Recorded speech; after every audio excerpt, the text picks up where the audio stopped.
Now, thank you, Pastor Matthews. On behalf of Pastor Matthews and the Mount Sinai Friendship United Church, we wanted to welcome you to this beautiful facility. We want to welcome our listeners. This link was sent to each organization, so we have hundreds of individuals watching this online. And it's an opportunity for our voters to hear and see candidates that are running, because it's very important to be informed and show the power of our vote. And that's why we have this collaboration with the organizations, the D9, and everyone. One of the biggest things that I do want to say is this is not an endorsement. Because of our status, this is not an endorsement, but it is an opportunity for you to inform the voters of your platform. And so we are again encouraged. We're ready to get out there and vote, because look at us. We have power in our vote. And I didn't say my name. I am Judge Anita Laster Mays, and I am a member of Sigma Gamma Rho Sorority Incorporated. And at this time, I would like to introduce the president of the National, I want to say the National Panhellenic Council, but the chapter, the City of Cleveland chapter, who is my soror, Vicki Pruitt-Sorrells, to start us with an invocation, and then the program will begin or continue. Thank you.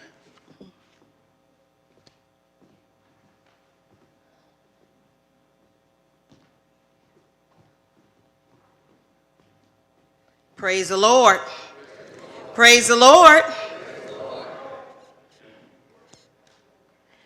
I want to first just say thank you to the shepherd of this house here as we come to convene.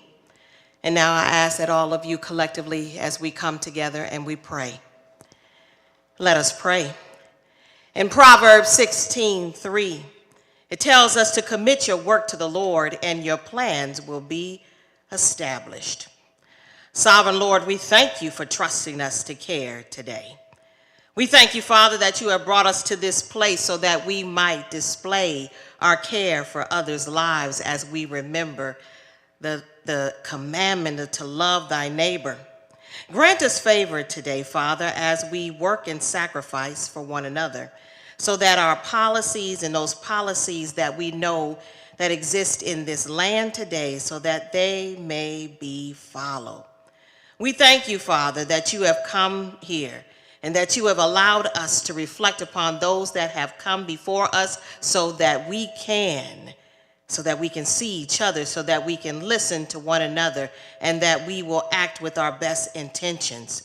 Oh, Father, we call upon the Holy Advocate right now to equip us so that we can still develop an educated voice to speak, to recognize our power, to understand our influence, so that it is on behalf of those who need us to advocate on their behalf, so that healing can come.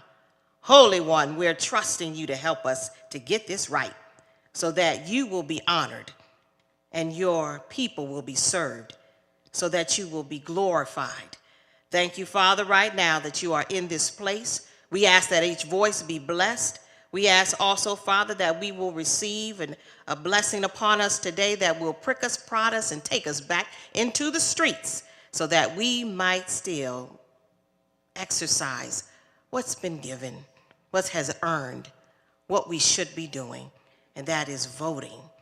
And that is also, Father, doing what you have each one of us to do. So, Father, we thank you for the best outcome possible. And in your name, we say, amen.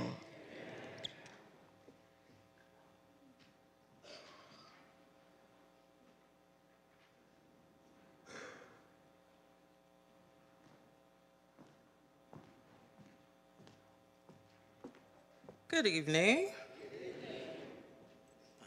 Little housekeeping. So Delta has lost the key. Okay. And a really nice cell phone with a dog. Judge.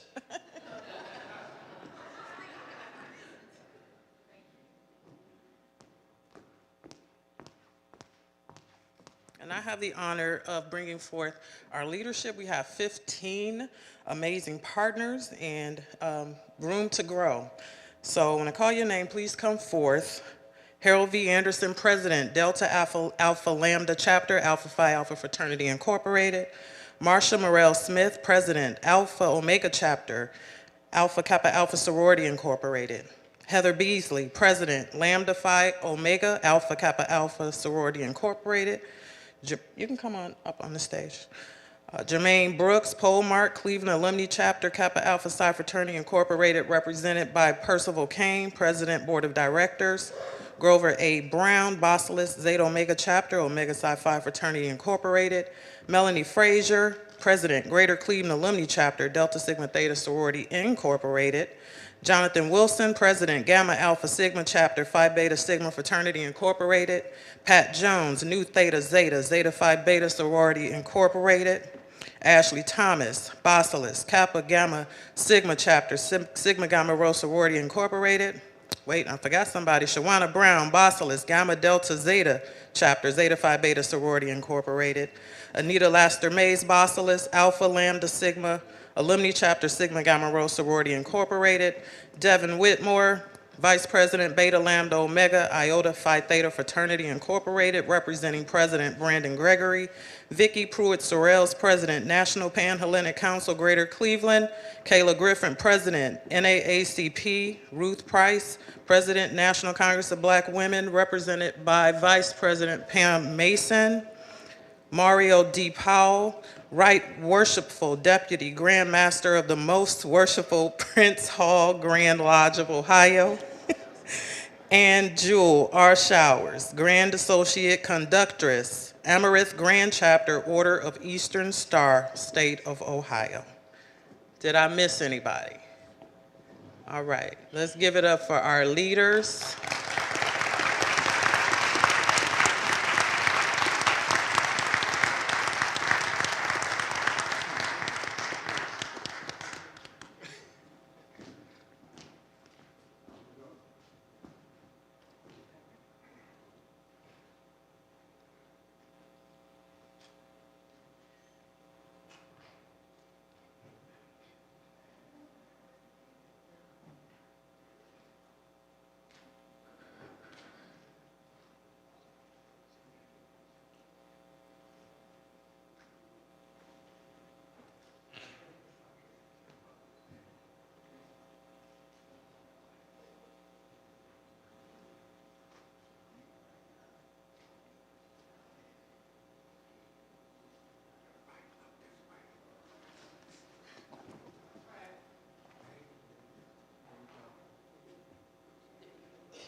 All right, good evening, everyone.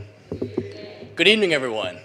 All right, thank you so much. While we get to the introductions, I'm going to ask for Prosecutor O'Malley if he would please join me on the stage while I introduce the office. All right. We are pleased. Oh, first off, let me introduce myself. My name is Will Tarter. I'm the first vice president of the NAACP here in Cleveland and also chair of social action for Phi Beta Sigma Fraternity Incorporated, Gamma Alpha Sigma chapter.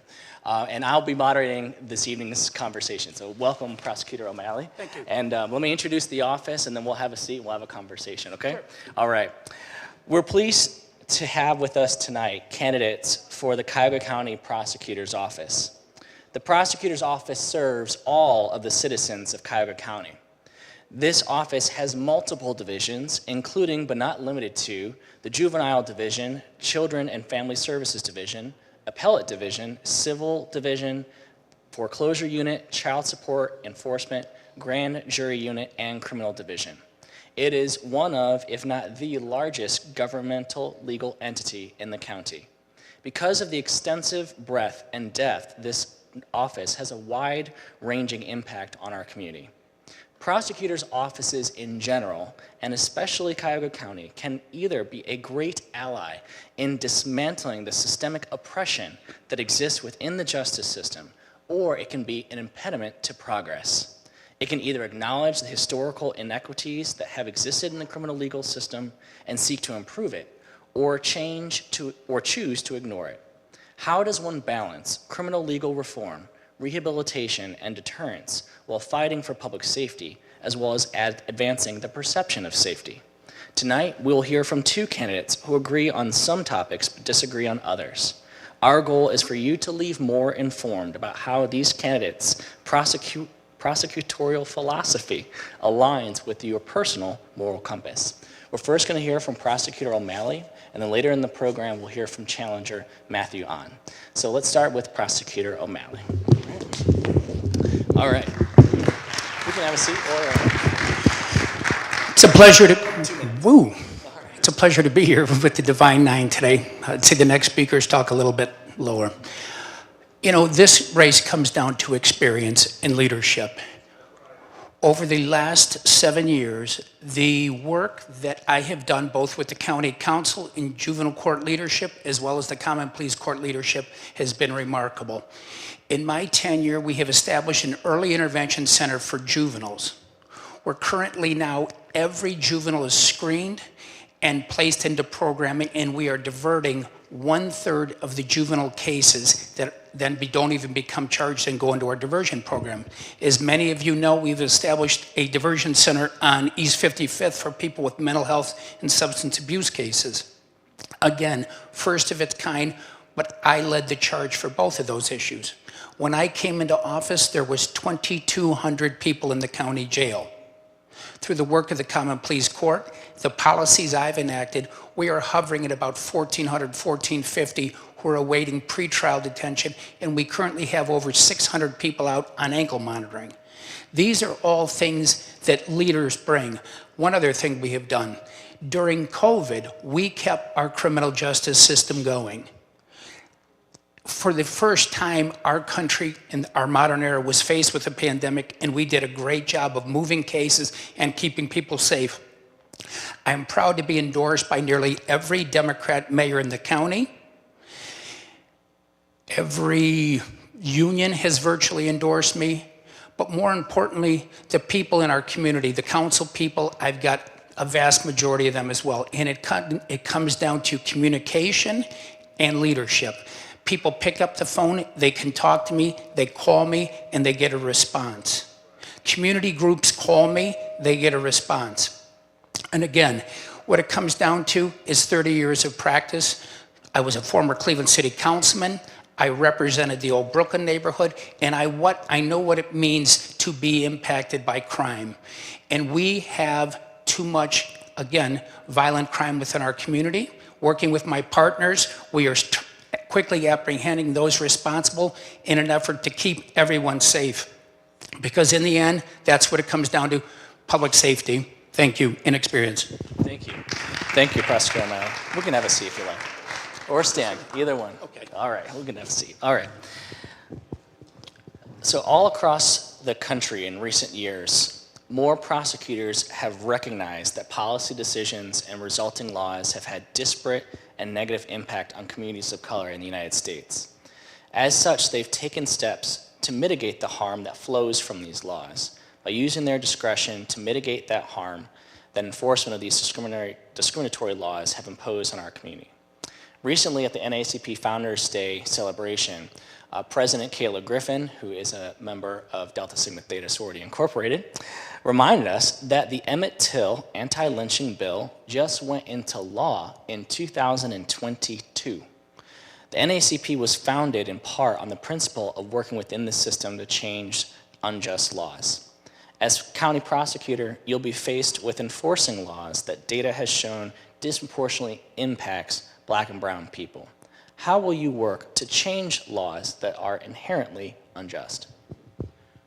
Well, we do use a broad stroke of discretion. And, you know, again, within my office, we push people and we assist people, and we've expanded diversion opportunities for people within Cuyahoga County.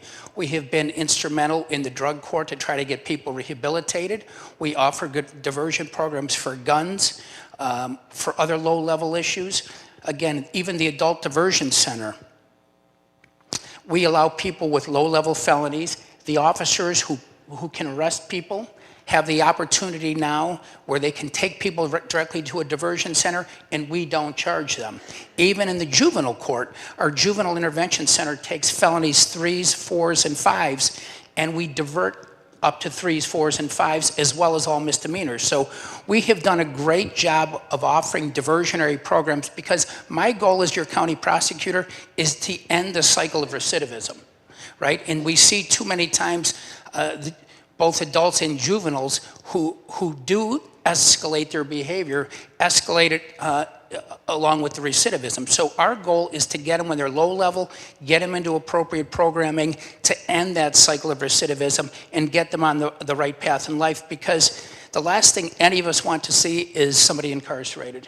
And so those programming, and again, like I said, the success of the Early Intervention Center is amazing, because, again, last year we diverted 1,000 juveniles. 90% of those juveniles did not recidivate within the first 12 months of their programming. So it's really remarkable. And so we are doing a good job. We're working with all of our fellow elected officials to get the situation under control and offer things that have never been offered in this county before. You know, I appreciate you mentioning juveniles, because the topic of bindovers have come up in the community many times. And so I would like to give you the opportunity to talk about that. Throughout this race, we've heard both candidates talk about juvenile bindovers, and Cuyahoga County binds over to grand juries more juvenile offenders for prosecution as adults than Franklin and Hamilton counties combined. And many of these youth are minorities. What do you see as the rationale for these decisions? And do you think that those numbers are justified? If not, what would you do to lower them? Well, unlike Franklin and Hamilton County, they all have violence, but nobody has violence to the level of Cuyahoga County, sadly. Last year we had 41 juveniles charged with aggravated murder or murder. 41. Franklin had 20. And I believe Hamilton was in single digits. So we are having a gun problem. I think we're also having less police enforcement. You know, our police numbers are down to 1,100. I think there's a variety of factors that are driving the violence in Cuyahoga County. But let me give you an example. Last year we had nine new discretionary bindovers. That's 9 out of 3,000 cases. A very small fraction. Of those 9 new discretionary bindovers, 3 were for aggravated murder, 2 for attempted murder, because you can be 15 and you can kill 1 person, 2 person. We've had this, 3 people. And the reality is, at 15, those are discretionaries. And we've seen tragedy upon tragedy where we have young individuals who are committing violent acts. And as everybody in this room knows, several years ago we passed a law called Marsy's Law. And I have to sit down with victims and their families. And much like the mom who was on Channel 19 last week or 2 weeks ago, whose son was shot 15 times, whose son was senselessly murdered on video. I've seen the video, it's horrifying. And that mom is saying, It's unacceptable for somebody to put 15 bullets into my son.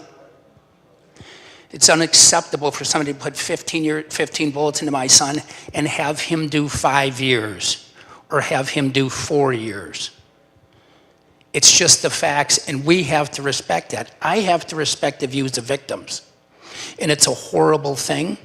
So when we have the type of violence that we have, where 53% of the people bound over last year were either for ag murder, murder, or attempted murder. 53%. If you steal a Kia or you steal a Hyundai, you're not being locked up. And this mistaken belief that low-level kids are being locked up couldn't be further from the truth. And let me give you this startling reality too. Who more than any other class is being impacted by the violence? Since I came into office in 2017, we've had roughly 1,450 murders in Cuyahoga County. 1,450. That's probably 5 of these churches filled. Over 1,200, 84% were African American victims. It's horrific, it's sad, but it's the reality that I'm dealing with every day. And these are tough numbers because nobody in this room wants to hear it, and I certainly don't want to have to prosecute the individuals who are responsible. But in the end, that is my job. And so we try to protect our community. We've implemented programming to get individuals, both juveniles and adults, on the right path.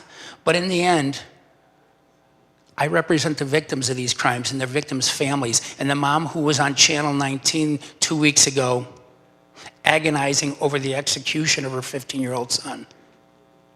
That's what I deal with, that's what my staff deals with, and I'm proud of the work we do. Prosecutor O'Malley, one of the things that I was reading an IdeaStream article, and they were talking about how the challenger feels as if an option available to the prosecutor's office for a youth that commits a serious crime is known as a serious youthful offender designation, where a young person would not be automatically released when they're 21. Should the serious youth offender option be used more often? If so, why? And if not, why not? Well, the serious youthful option, what it does is says if somebody is locked up, right, you're getting a juvenile life sentence, you're there till you're 21.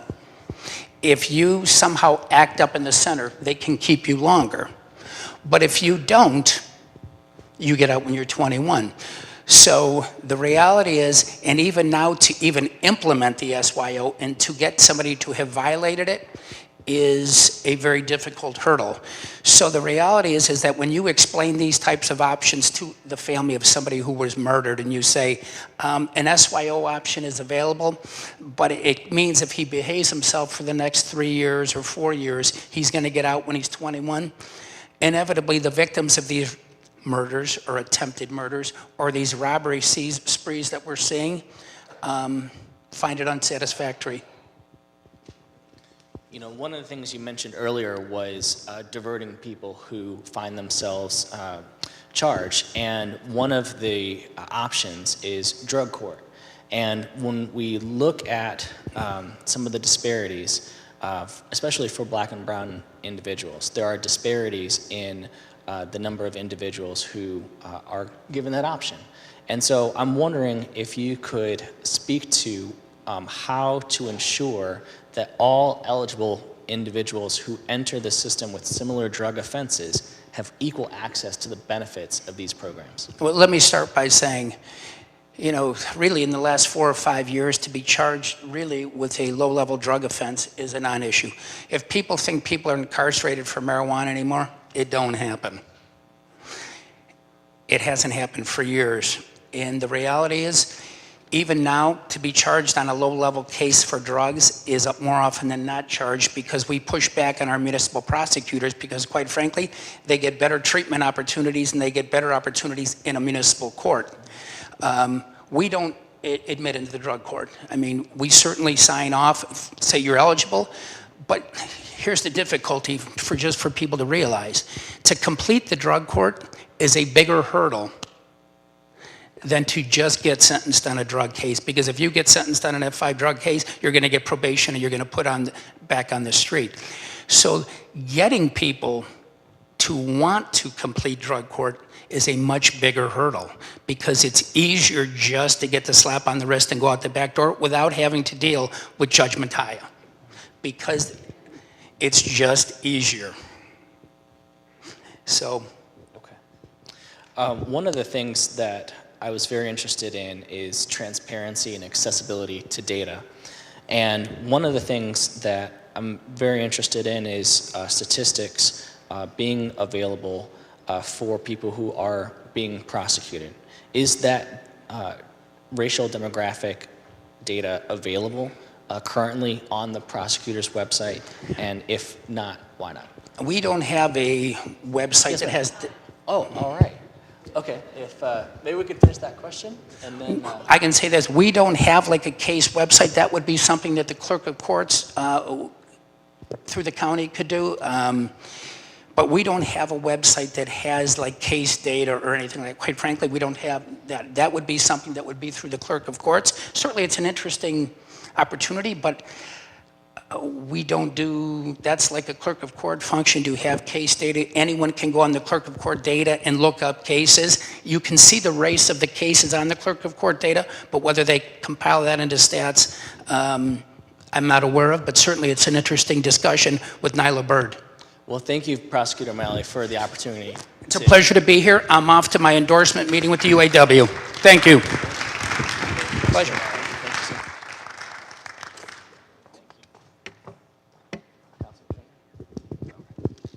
All right, thank you all. We'll hear from Matthew on later in the program. I'll turn it over to, all right, sir, come on up. Thank you so much.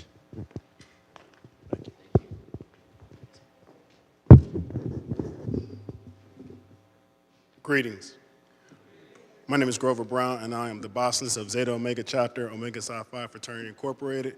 And at this time, I would like to acknowledge all elected officials. Also, I would like you to all come forward, state your name and your office, please, at this time.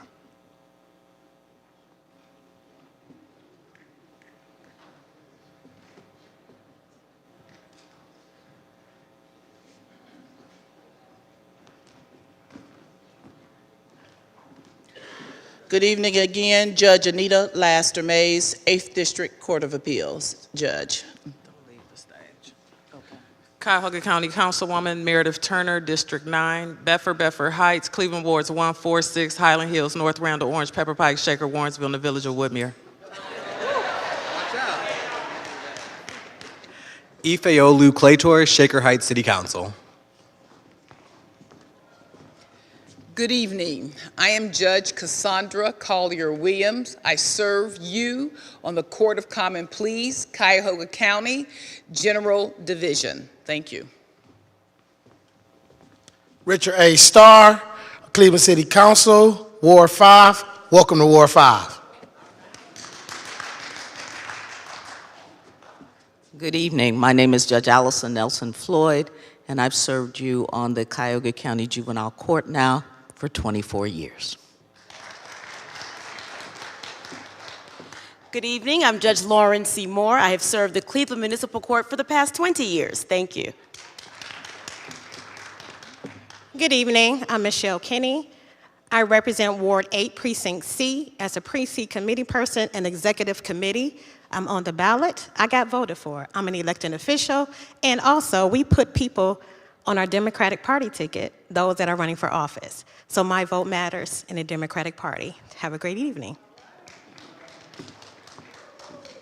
Good evening. My name is Cassandra Nelson. I'm councilwoman for Richmond Heights, Ward 3. I'm also the city leader for Richmond Heights Democratic Club and on the executive and central committee. Thank you. Good evening. I am Judge Andrea Nelson Moore, and I serve you proudly on the Cleveland Municipal Court. This is my 3rd year, so I'm the baby judge.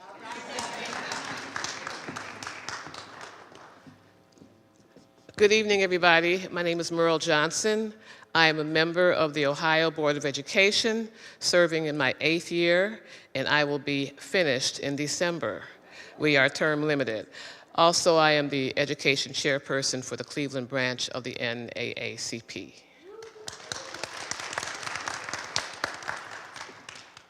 Hello, thank you for inviting me. I'm Judge Nancy Margaret Russo, General Division. I've served you for over 25 years, and I am the founder of the Reentry Court, and I still preside over the Reentry Court. It's a very important part of our court, and I appreciate your support. Thank you.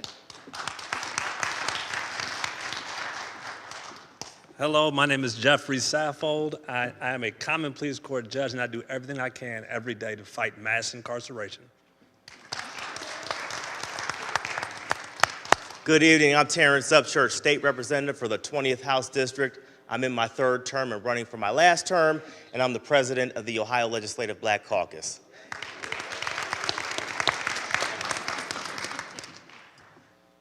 Good evening, I'm Judge Lisa Forbes from the 8th District Court of Appeals, and I am the proud, I park next to Judge Mays, and I am her proud colleague on the court. Thank you. Good evening. My name is Darnell Brewer. I just so happen to be the state rep for District 18, which includes the city of Cleveland, Garfield Heights, and Maple. 18, but next year, 2025, be District 22, just adds Bedford and Bedford Heights. Thank you. Good evening. Last but not least, David Dews, Councilman of the Village of Bracknell.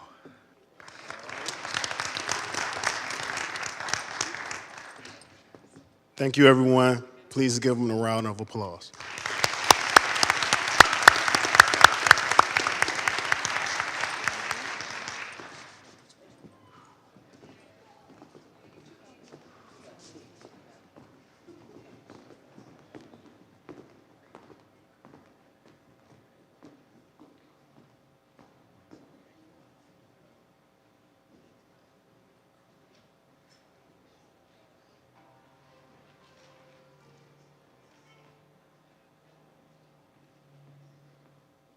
Good evening.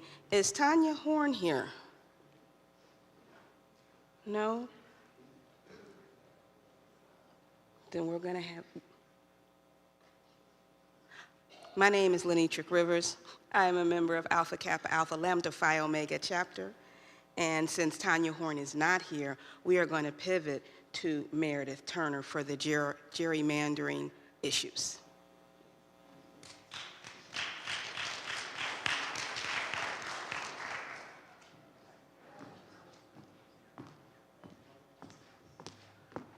All right. Well, hello again. She said I got 5 minutes. Okay. Tanya Horn was going to talk about gerrymandering. I believe she was downstairs earlier with her petitions. And so I am going to discuss the Cuyahoga County Health and Human Services Levy. Let's see, last year alone, 200,000 families and 500,000 people throughout Cuyahoga County were helped by these vital programs. HHS, Health Human Services, improves the quality of life for people all over the county. And it also provides the safety net that protects the residents in crisis or in need of support. Your vote, your yes vote for issue 26 to renew Health and Healthy Human Services levy keeps vital services and programs without increasing your taxes. So we are already paying this. This is a renewal. Well, what do we get for this renewal? It helps us to protect our children from abuse and neglect. It helps us to keep Metro Health's trauma care and health safety net strong, continue to provide home health, meals, heating assistance for seniors, sustain mental health and addiction recovery services. It helps to prevent violence against women and children and men. This levy would support witness and victims of crime services, provide emergency housing for veterans, people with disabilities, and individuals and families without housing. This levy also supports child support care, preschool, foster care, parenting training, and more. So without issue 26, we lose almost 50% of the funding for these needed services. The services are supported by 2 levies, and the 8-year, $4.8 million levy is currently up for renewal. As I stated already, it's not an increase. We would only lose levy dollars, but the matching state and federal dollars that boost our local investment. So we're not doing this alone. We're doing it with state and federal dollars. We need to make our county match. So these dollars are earmarked and can only be used for health and human services, not for casino, not for the Browns Dome. And so we will continue to pay about $9.50 a month. That's per $100,000 in property taxes. So again, it won't raise our taxes. So I ask you vehemently to vote yes on issue 26 to keep vital health and human services. Thank you.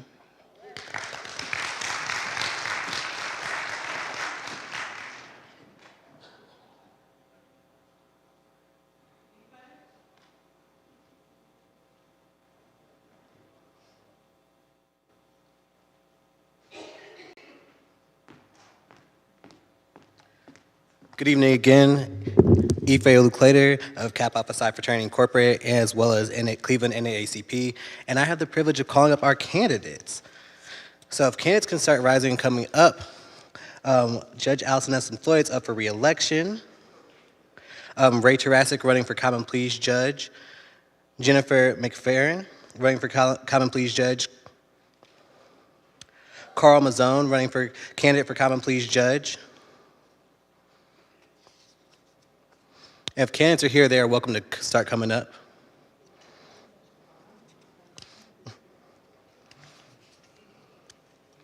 Fallon Kimbane McNally, running judicial candidate for Common Pleas Judge. Fallon Marie Radigan, also running for Common Pleas Judge. Kira Krivash, judicial candidate for Court of Common Pleas. Let me see if I'm missing anybody.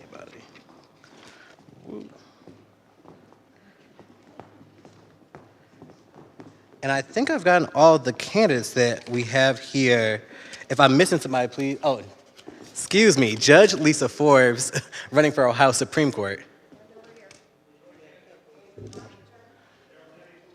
Judge Nancy Margaret Russo, who is running to be reelected to the General Division.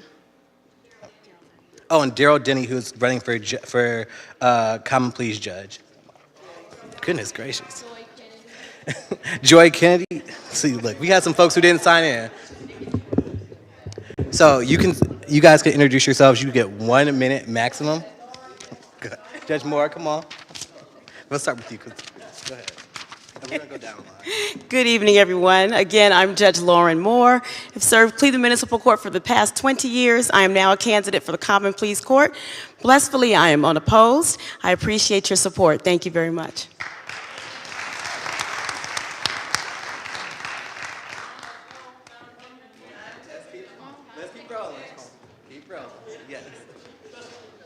Good evening, Divine Nine. My name is Daryl Denny. I'm a candidate for judge in the Court of Common Pleas in 2024. Also a very proud member of Omega Psi Phi Fraternity Incorporated. Thank you.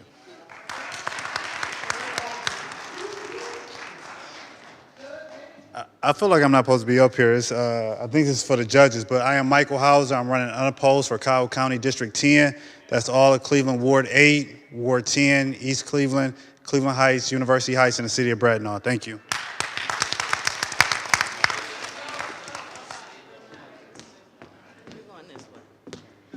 Good evening. I'm Kira Krivash. I am a magistrate by day and a nonprofit leader by night, and I am running for Cuyahoga County Court of Common Pleas General Division. I am in a contested race. I am the endorsed Democrat for that race, and I've also received a number of union endorsements and elected officials who are here tonight endorsements as well. I am 3 things. I'm committed, dedicated, and experienced. I'm committed to fairness and justice. I'm also dedicated to our communities, and I do that through the nonprofit work that I do every single day, as well as being dedicated to the work I do every day and presiding over cases as a magistrate. And I'm experienced. I have 14 years of legal experience handling both civil and criminal cases, as well as cases on every court level, municipal, county, and federal. Thank you so much, Kira Krivash. Hello, I'm Judge Nancy Margaret Russo. I introduced myself to you a few minutes ago, so I won't belabor the point. Thank you again for inviting me. I really appreciate it. The only thing I want to add is, as a reentry court judge, I teach in the prisons, and I was telling some people tonight that of all the awards I've received as a judge, the one I most appreciate is the NAACP Coretta Scott King Award given to me by the inmates at Grafton. So I understand the importance of your work and the importance of that work within the prisons. And congratulations that you have chapters in the prisons. That was really important to see, and they're very active, and they believe very much in the work you do. Thank you.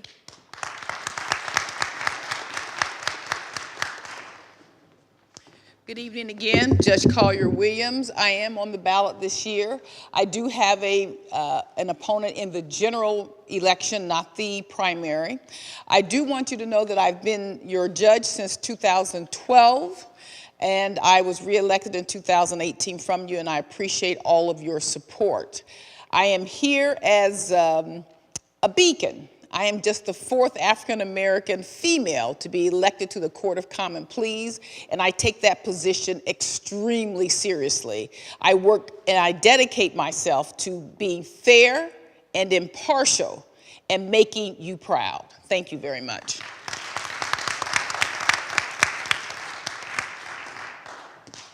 Good evening, everyone. I'm Fallon Kilbane McNally, and I am running for judge as well. A little bit about myself. I began my career as a registered nurse at the Cleveland Clinic. I worked with patients who suffered either from epilepsy or about 50% of them had mental health issues. It's something that I am very passionate about. I worked my way through law school, I went back to school, and I became an attorney. I started off as a judicial staff attorney, and now I work as an assistant county prosecutor. What I'm very passionate about, though, is the court's mental health docket. My work as both a registered nurse and as an attorney handling cases on that docket would suit me well. I would love to have your support. Thank you very much.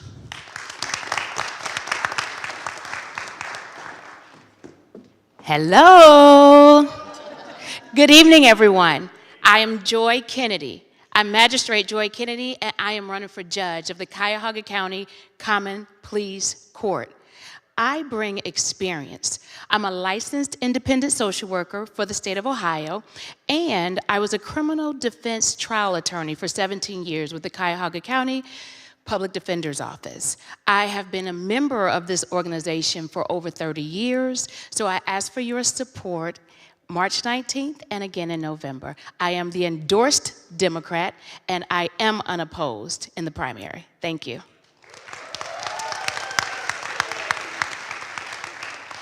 That's a tough act to follow, but good evening, everyone, and it's a pleasure to be here. My name's Carl Mazzone.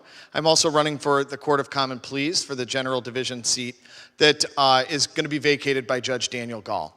I've been a public servant my whole career. I believe in public service. I think it's a true calling. And it's been my privilege to serve the people of Cuyahoga County as an assistant Cuyahoga County prosecutor, as a member of our major trial unit handling homicides and sexual assaults. I want to bring additional transparency and empathy to the Court of Common Pleas. I want to be an advocate for Justice Donnelly's statewide sentencing database, making sure people's time isn't wasted.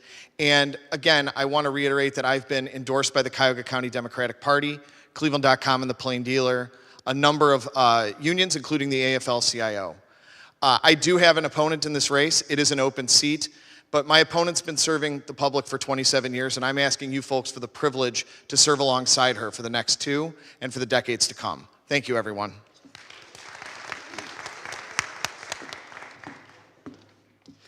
Hello, everyone. My name is Jennifer McTurnan. I am also running for the Court of Common Pleas General Division. I am a criminal defense attorney with a decade in practice. So I'm in private practice, meaning I take both retained work, but also assignments, meaning those that are indigent, those that cannot afford counsel. I take those assignments not just downtown at the Justice Center, but various courts throughout the county. So I'm in court on an almost daily basis, handling everything from low-level misdemeanors to high-level felonies to appeals.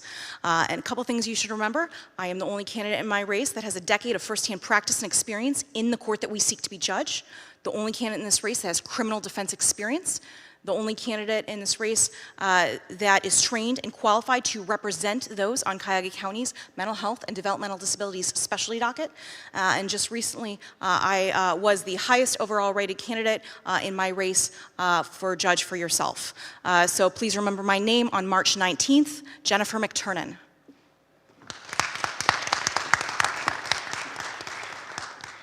Good evening. I'm Ray Tarasic. I am running for Common Pleas Court, as well as my colleagues up here. I've been practicing law almost 30 years, and I have been a civil litigator, and I have been a criminal defense lawyer. I have been an assistant county prosecutor in charge of the drug courts. I've been an assistant attorney general, and over the course of all of that time, I've pretty much seen everything that's going to come in front of a Common Pleas Court judge. I am proud to say that I've been endorsed by the Cleveland Plain Dealer, and I'm very proud to say that I am the only candidate in a contested race that has received an excellent rating from all 5 participating bar associations in Judge for Yourself.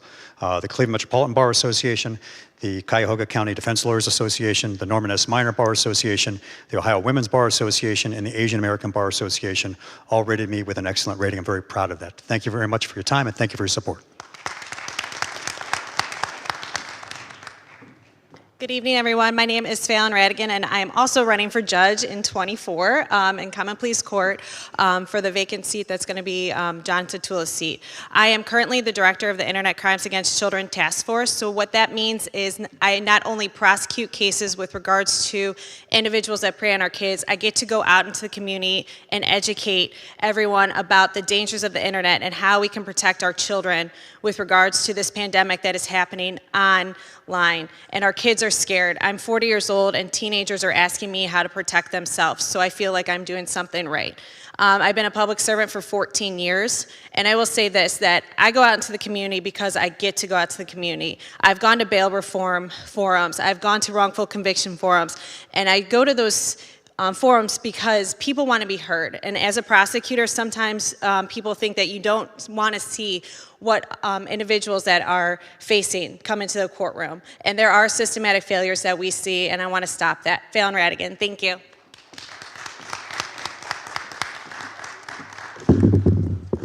Hello, I am Angel Washington. I'm 4'11", so I'm going to take this down a little bit more. Good evening, everyone. I'm running for state representative for District 21. For those of you who don't know, District 21, that's Beechwood, Lyndhurst, University Heights, South Euclid, and parts of Collinwood.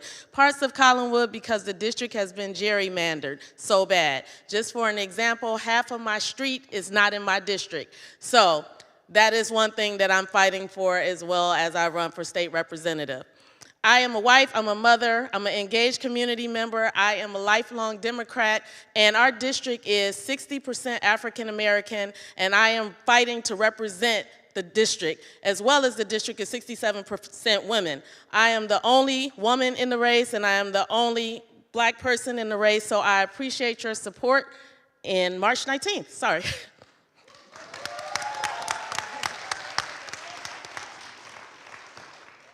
Hello again. I am Lisa Forbes. I'm a judge on the 8th District Court of Appeals, and I am running for the Ohio Supreme Court.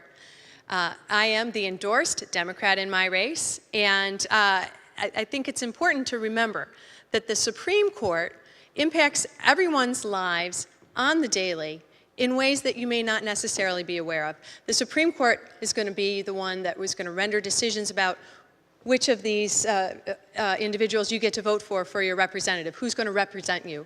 The Supreme Court has the potential to hear decisions about what health care is accessible to you and what health care decisions you can make for yourself.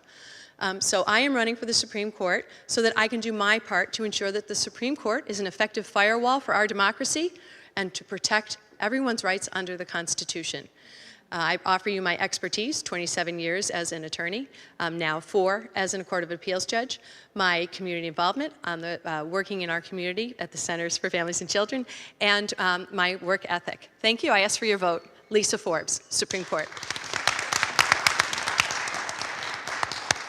Good evening again. I'm Terrence Upchurch, State Representative for the 20th House District. We start my time over then? Okay. Good evening again. I'm Terrence Upchurch, State Representative for the 20th House District. In my 3rd term, running for my last term, I'm the endorsed Democrat in this race. I'm running as a write-in candidate, so you need to write my name on the ballot. I really appreciate your support. I've been a consistent voice and an ally for our neighborhoods in Cleveland. I've been endorsed by every member of Cleveland City Council in my district, as well as our mayor, Justin Bibb. I'm the president of the Ohio Legislative Black Caucus, and obviously, I'm a proud member of Kappa Alpha Psi Fraternity Incorporated, the fraternity that gave this city its first 2 black mayors and its first black congressman, the longest serving black congressman. That's just what we do. We beat adversity and we continue to pave the way and make history. Thank you very much, everybody.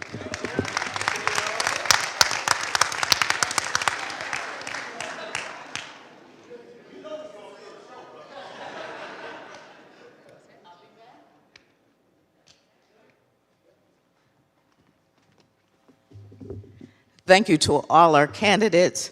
I'll be back. Thank you.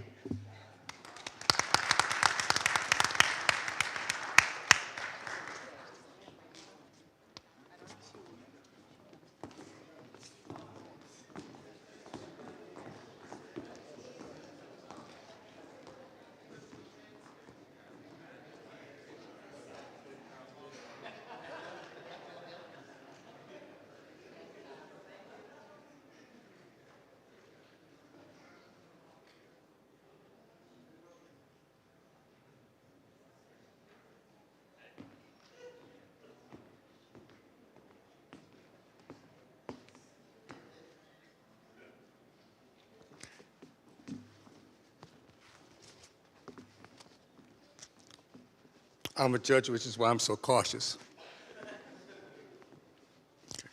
Good evening, everyone. I'm Judge Ronald B. Adrian, retired from the Cleveland Municipal Court. 6 going on 7 years, isn't that something?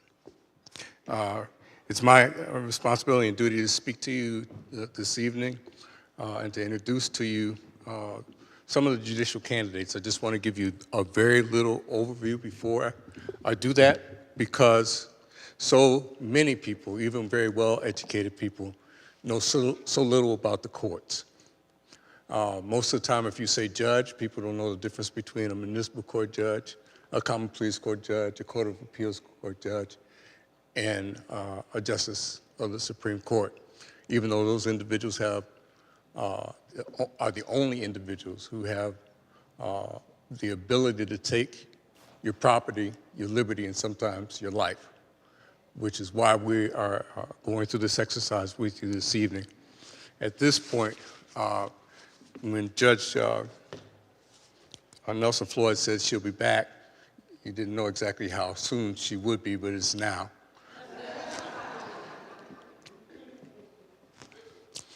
Come on up, Judge.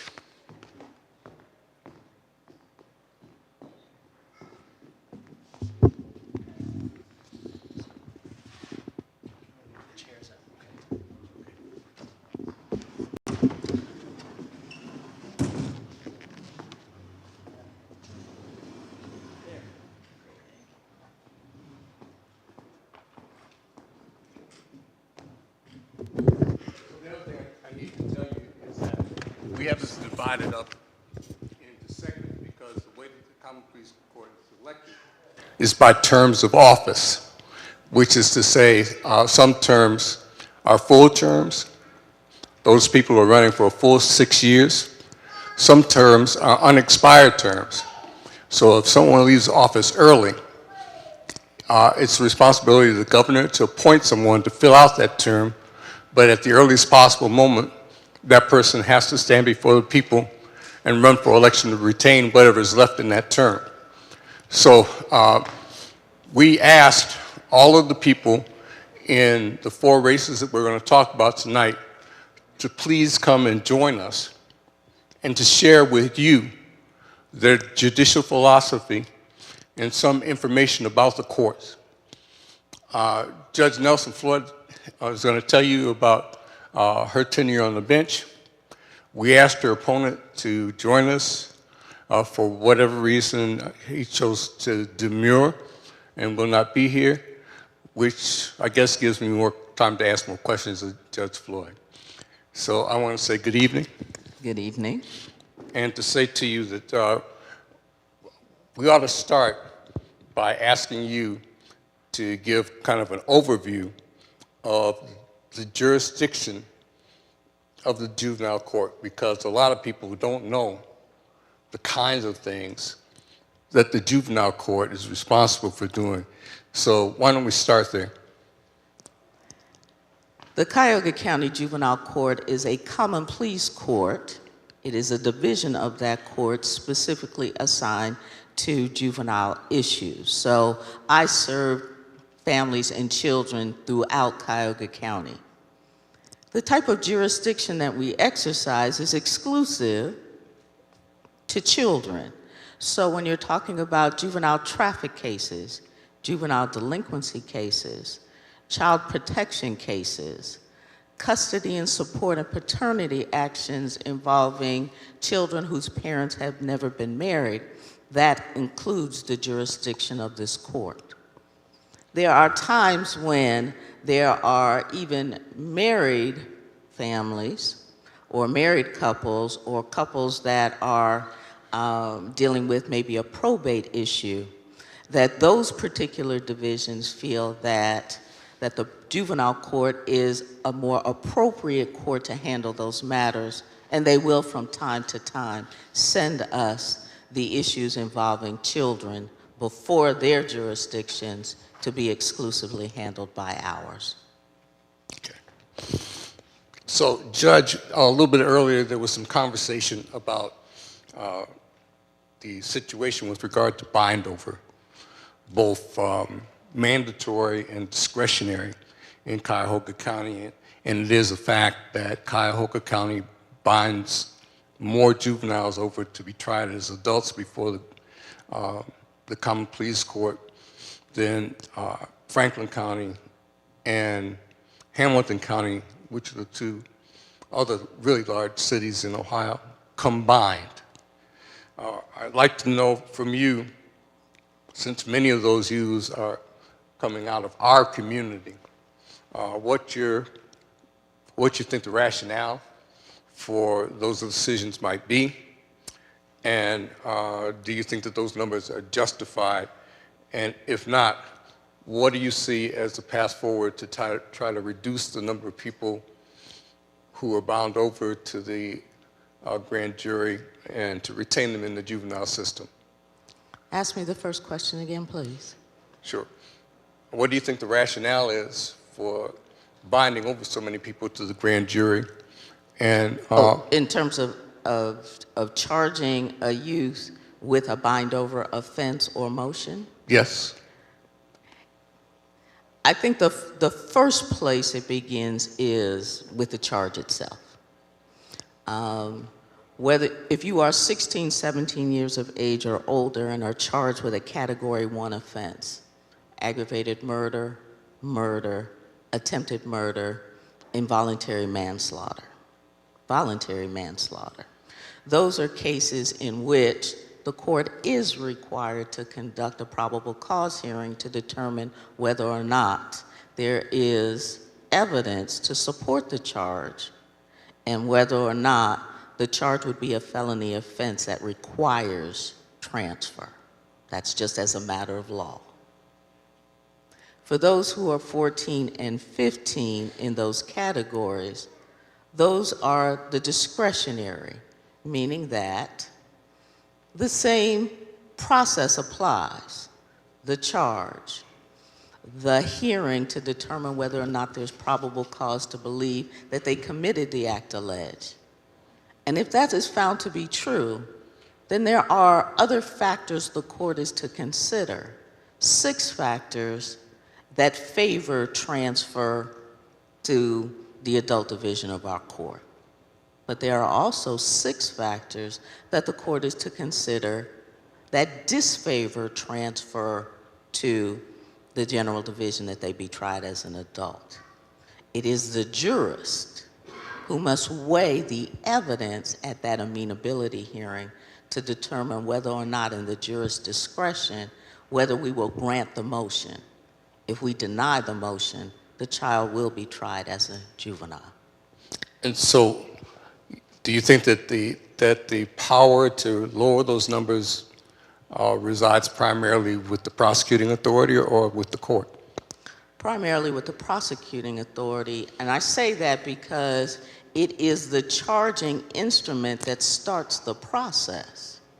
If you do not have a Category 2 offense or an other type of offense that includes a 3-year firearm specification, it becomes less consideration as treatment for as if they were an adult, and more consideration for treatment and for them to remain and to be rehabilitated in the juvenile system. Okay. The higher the offense, the more likely. But the challenge in this county is oftentimes they'll start with an aggravated robbery, but then they'll give you 3 more charges of robbery kind of as an alternative theory. And then they'll give you another charge.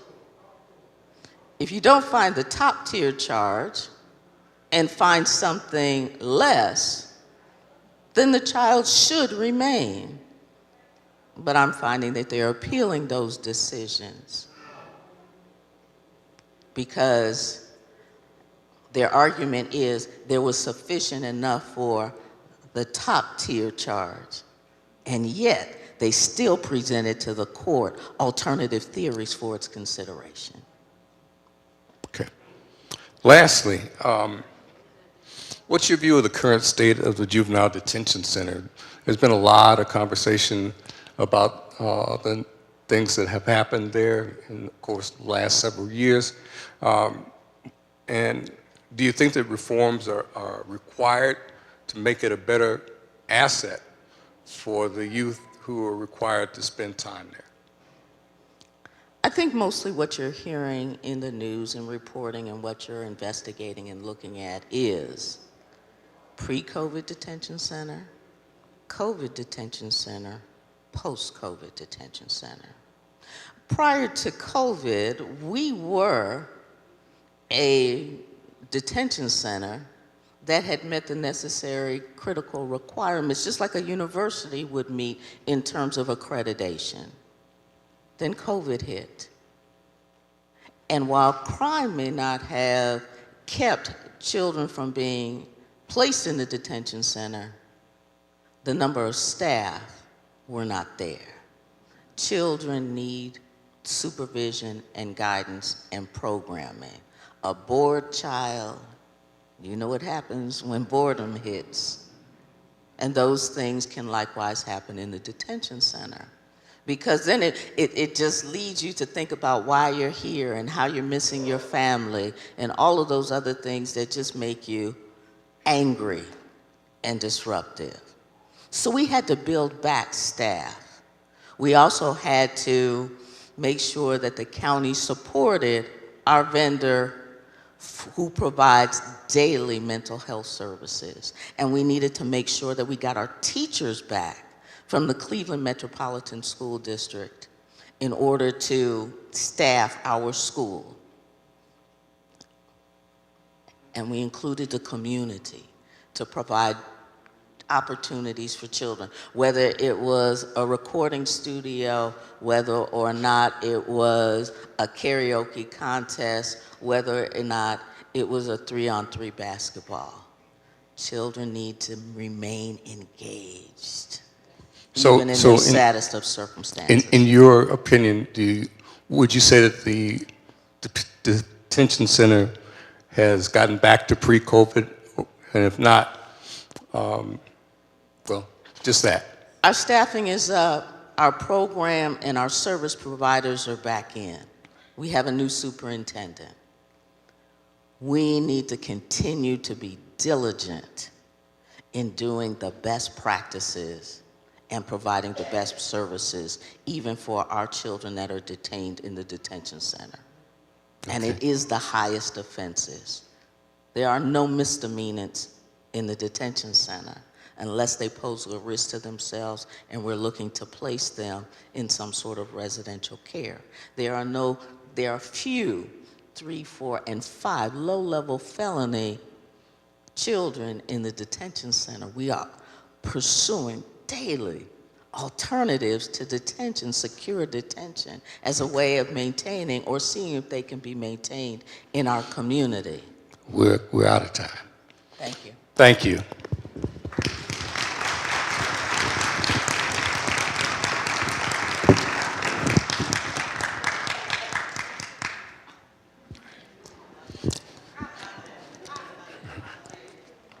Nice catch. As I pointed out to you, the remaining judges are running for various seats on the General Division of the Common Pleas Court in contested races. We have all of the candidates that are slated to run for those races. I think with us this evening, our challenge is going to be to try to get them here before we run out of time.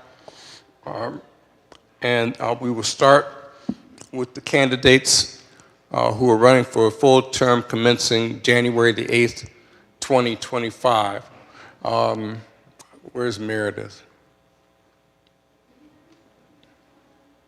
For guidance. Okay, well, because time is of the essence, let me just do this way. Just the two of you? Okay. Okay, well, why don't both of you come on up, and I'll stand at the podium.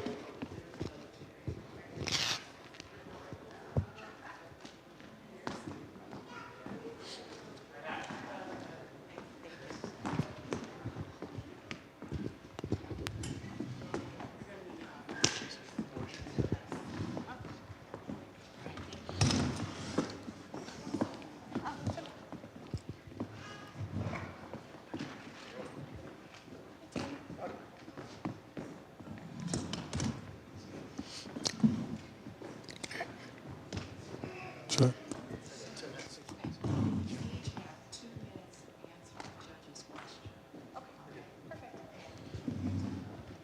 Now, folks, you're going to notice across these three races that there's going to be similarity of questions that are posed. Given the little time that we have available, everybody won't get a chance to answer every question. So I just hope that we can do this in rapid succession, and each person will get a chance to answer one question apiece, and we'll go from there, okay? Okay. So let me start again and give you an opportunity to introduce yourselves one last time. Good evening, everyone. Fallon Radigan. Ray Tarasik. Tim Hess. Okay. Thank you. Attorney Radigan, let me start by asking you, there's a lot of information that can be found on the website of the Common Pleas Court.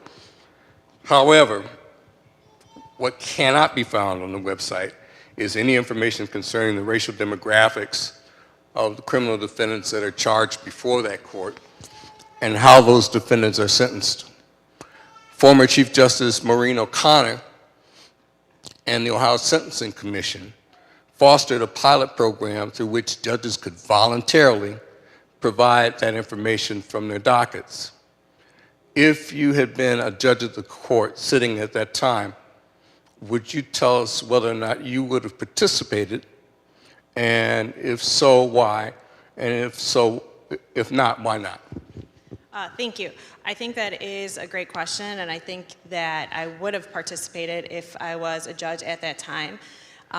You can't be afraid of the decisions that you make, and when you're in the trial courts day in and day out, you see the differences that individuals can get on a wide range of sentencings based on the courtroom that they're in or the judge that they're in front of.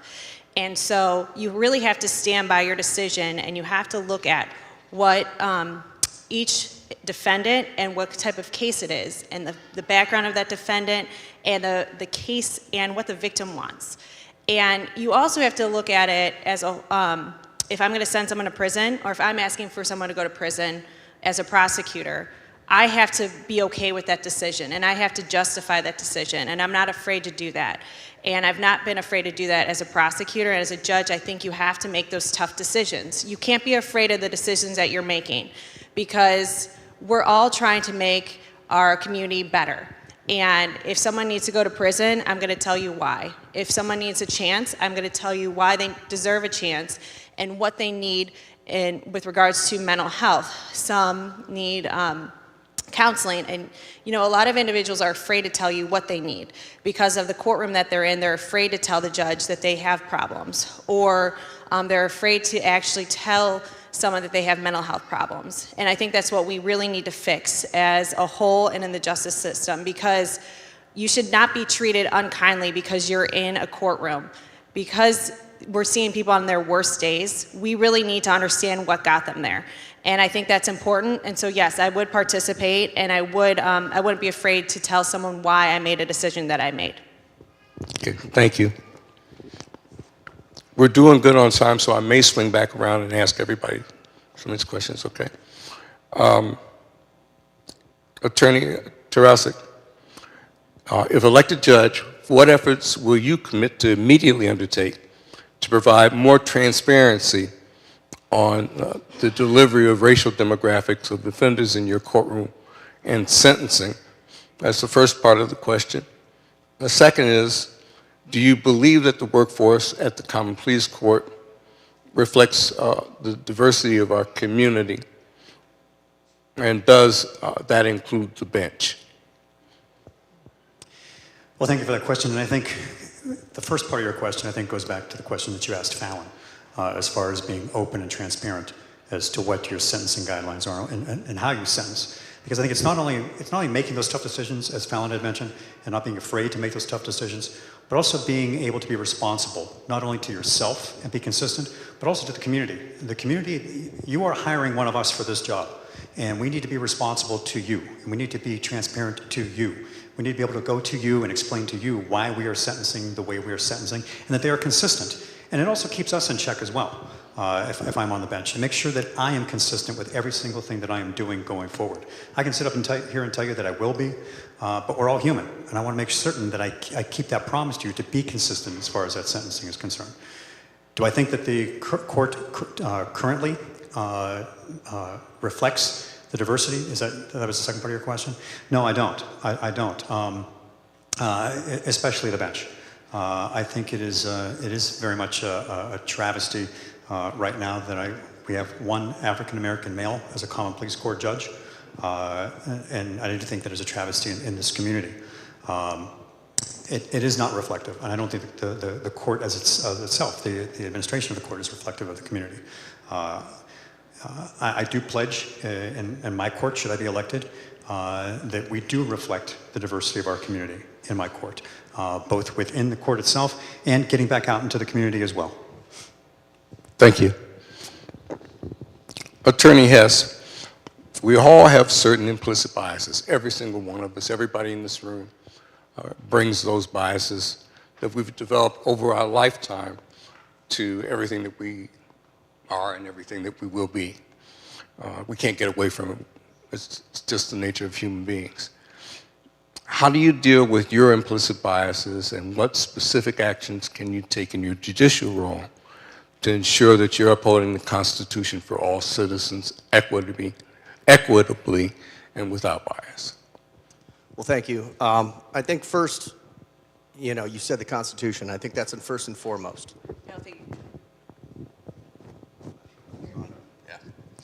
So I think the Constitution, as you had mentioned, should be followed first and foremost. It applies to every citizen, regardless of your race, creed, national origin, background, where you came from, what your status is. Our Constitution comes first, and as long as you follow that and adhere to that, and adhere to the laws that are written by the state of Ohio, I believe you can have equity in the courtroom. I don't believe it's something that should be forced, and I believe that everybody that comes before you on the bench should be treated as a new person. There shouldn't be this bias, and even implicit bias, where you think, well, oh, he's from here or he's from that, and he grew up this way, and therefore this is his life. I, for the most part, I'm a criminal defense attorney. So I defend most of the people who are brought before the court. And I often say sometimes my client is my client, but my second client's the Constitution. And I have to adhere to that. And I make sure that they have a good defense, and I make sure the state follows the rules that they have to do in order to prosecute somebody. So I think with the implicit bias that you had talked about, you got to treat each case as an individual basis. Everybody that comes before you is a new person. Maybe they're a revolving door person, and I know you've seen that before, and I know Fallon's seen that, but it's a new case, and you can't punish them for their priors because they're standing before you today, and you can't treat them because of their demographic, background, history. You got to treat them as they stand before you at that moment for the crime with which they are charged. Thank you. I'm going to throw this last question out to all three of you and ask if you are familiar with the public safety assessment that's being used as a tool by judges at the common pleas and the municipal court level to help them, assist them in deciding what an appropriate bond or bail is when they come before the court to have those bails set, and what your position is on using an assessment tool like this, which relies on risk as opposed to ability to pay, to make those decisions, understanding that it's just a tool, that discretion is vested in the judge ultimately. But let me just throw it out to each one of you in turn. The lady first. Okay. I do think it is being used in certain situations. I will say with regards to the cases that I deal with on a day-to-day basis, which are the internet crimes against children, a lot of judges have gone back to going to personal bonds with regards to the lower level felonies because there is, quote unquote, there are victimless crimes. With regards to that, I mean, sometimes this is when they're undercovers and a person goes to go meet a child, and it's an undercover agent versus a child. So a lot of the judges use that as, we're gonna give someone a personal bond because that is a lower level felony and that is a victimless crime. So I think that is utilized a lot when our investigators go and ask judges for a bond, and they ask for a high bond sometimes. And I think a lot of the judges have seen that as, you know, we have to kind of look at what individuals are going into the jail and if someone can make the bond with regards to that.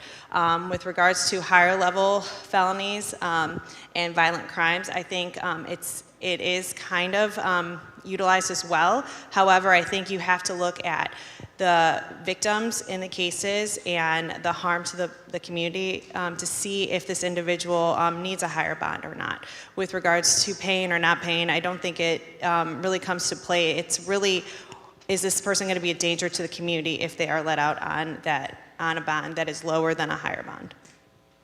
Okay. Counselor. Yes, and I agree. I think being used as a tool is a good thing, to use it as a tool, but there are other tools that are available to us. There's other things to be considered. I think getting away from the cash bond is also a good thing. It shouldn't be used, bond should not be used as a way to have a socioeconomic discrimination as to who should or who should not be placed into the detention center. And as a criminal defense lawyer myself, so I got my start as a criminal defense lawyer representing individuals that could not afford, indigent individuals who could not afford a lawyer. Putting my criminal defense hat on, people who come before the court are innocent until they're presumed innocent unless proven guilty. So using a bond as a form of incarceration to penalize people, to put people in the Justice Center for a period of time because they can't get out, they can't afford to get out, is penalizing them before they've even had that opportunity to go to court and find a determination as to whether they were innocent or guilty of a particular crime. But I think there are many tools to be used. I think that is one tool. I think on the lower level felonies that people going out on their own recognizance is the preferable way to do it. But for higher level felonies, yes, I would agree that that would be a tool that we could use. Thank you. So with regard to bail and bond, there's definitely crimes that a high bond is appropriate. When you have a violent criminal, maybe even with a history, and I know earlier I spoke of, you got to look at on a case-by-case basis. But if you have somebody that's on probation for a violent crime. And now they're before the court at arraignment for another violent crime. Maybe that person is not the best suited to be in our community. Maybe they shouldn't be out toting a gun, running around, committing more violent crimes. So while it might not be popular, I do believe that our bail system, while it could use some tweaking, when you've got a violent crime and a heinous crime or something that, you know, deems somebody to be kept in jail pending trial, I think a bond is appropriate. I also have clients, though, who, you know, they have a drug issue. It's not a violent crime. They get caught with drugs, maybe they get caught with a gun while they have drugs. I think we need to utilize our resources in the court system more appropriately for non-violent criminals. And instead of, you know, even a $5,000 bond, which 10% is $500, they might not have that. So to have them languishing in jail because they have a drug crime, I'm not opposed to a personal bond, but we need to utilize the court services to say, okay, a condition of bond is you're going to go to treatment here. You're going to seek treatment elsewhere. It shouldn't be at the behest of their attorney. It should be something that the court orders to say you're going to go and get inpatient treatment for 30 days, and then you'll come to court. So I think there are certain circumstances that require a high bond, but I also think that there are circumstances that a personal bond with help is appropriate. Okay. I think that we probably are out of time. Okay. And that being the case, I want to thank you. Thank you. Thank you, Judge. Thank you. Thank you. Good to see you. Good to see you. Thank you, Cynthia. Ms. Jordan, I think you're up.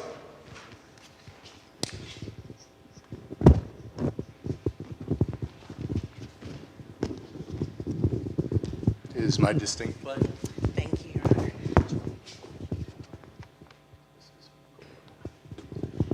Honor. Thank you, Judge Adrian. Good evening. My name is Aquila Jordan. I am a member of Sigma Gamma Rho Sorority Incorporated, Kappa Gamma Sigma Chapter. I'm also your Chief Prosecutor for the City of Cleveland. At this time, I'd like to bring Mr. Carl Mazzone and Nancy Margaret Russo to the stage. We are going to talk to the candidates for the full term commencing 1/6/2025.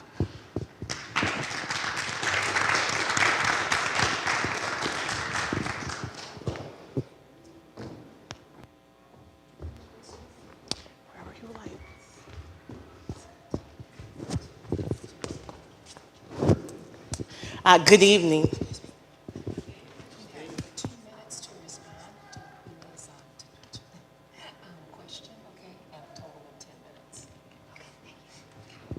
Thank you for joining us. As Judge Adrian said, the public can find a lot of information on the court's website, but one of the things we cannot find is the sentencing data and the racial demographics of the defendants associated with that sentencing data. Chief Justice Maureen O'Connor launched the pilot program here in Ohio. If you are a seated judge, are you a participant of that program? And if you were to be elected, would you commit to being a participant of that program? And Judge Nancy Margaret Russo, we'll start with you, Your Honor. Okay. I am a member of the Data Pilot Project Committee of the court under Rick Bell, so I am participating. Sorry, I think I'm losing my voice. I am a member of the Data Pilot Project Committee with Judge Rick Bell. I have not seen a lot of progress on it, though, I'll be honest with you. And I don't know why. I can't explain why. We've had many conversations about it as a committee, and there's been a lot of conversation about what data to include and what not to include. I think we could make it simpler. Just create a form that we fill out each time, I think would be helpful, and then collect that data and make it available. Thank you. Mr. Mazzone? Thank you. Yes, I would enthusiastically commit to being a part of that pilot program as well. I've been campaigning on that issue for the better part of a year. And I'm one that I would want to keep my own data as well, so that I know that regardless of how many judges are participating, I want to make sure that I'm consistent with myself. And not just in terms of racial or gender, et cetera, but people's background, you know, what if they've had priors, if they've been on probation, if they haven't been on probation, if if they've been to the institution, what is that? And that way it gives me a baseline. So if somebody who's similarly situated comes up, I can look at what that is as a baseline, and then based on that individual person, that individual case, deviate one way or another from what I had done with similarly situated individuals. And it all sounds really easy, but you never know until you get there. Thank you. Each of us have certain implicit bias that have been with us as a foundation of who we are. As a judge or someone who is soon to be elected judge, have you done an analysis of your own implicit bias, and how will you utilize that to make more informed decisions to make sure you are equitably upholding the Constitution for all citizens that encounter the court? Yes, Judge Russo. I think that's a very true statement, in that if we're not made aware of the fact that it exists, we don't examine it. So I have taken several of the implicit bias tests that are available to judges. I found them very interesting. I try very hard to keep an open mind in all things. I would say for me that I became a better judge going inside the prisons. And I think that a lot of what we can do to combat implicit bias is to make judges actually go into prisons, understand what the prison experience is, and understand what it means. I think when you interact with people who have been incarcerated, you have a lot to learn, and it makes you a better judge. And I think it does help you be more aware of whether or not you have an implicit bias and how to correct it. Thank you. Mr. Mazzone? Thanks. And yeah, I certainly am aware of any of implicit biases, and I'll tell a quick story. When I first started in the prosecutor's office, 13 years ago, when I went to juvenile court, I had my first search warrant case, and I remember reading the police report. These folks lived in the upstairs of a duplex. At the time, I was living in the upstairs of a duplex here in the city of Cleveland, and you have in your mind's eye the way you live, and then you look at the photos from the search warrant, and it's very much not the way you live, and there's dirty clothes and garbage and things all over the place. And it's learning from those experiences to sit there and say, this is another individual. I don't know where they're coming from, even though that it sounds as if they may be similarly situated.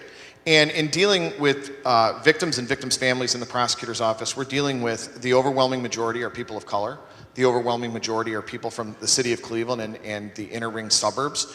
And it's being able to check those biases at the door to make sure that you are learning who they are and what they want and understanding what they need from me at that moment. And that's something that I've taken to heart. And I am committed, as if I'm fortunate enough to be elected, to do as much DEI, the courses, and learn best practices, as well as my staff.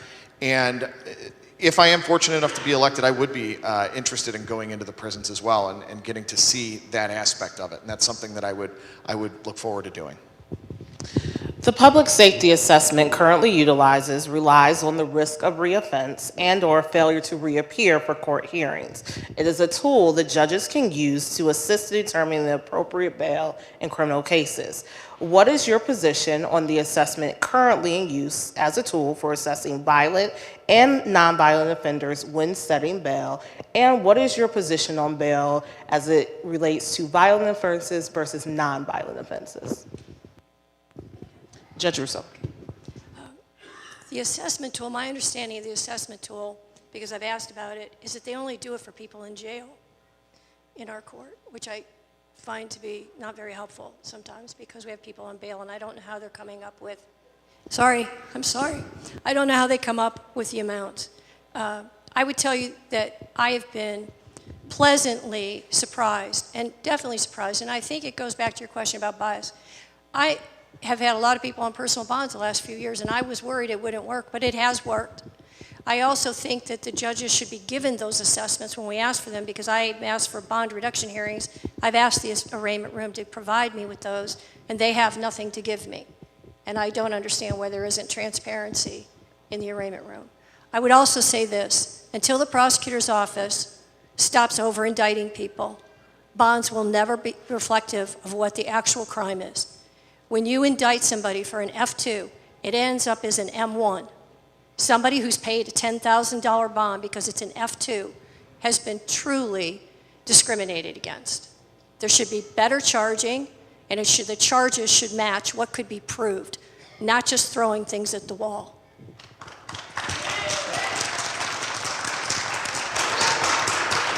Mr. Mazzone.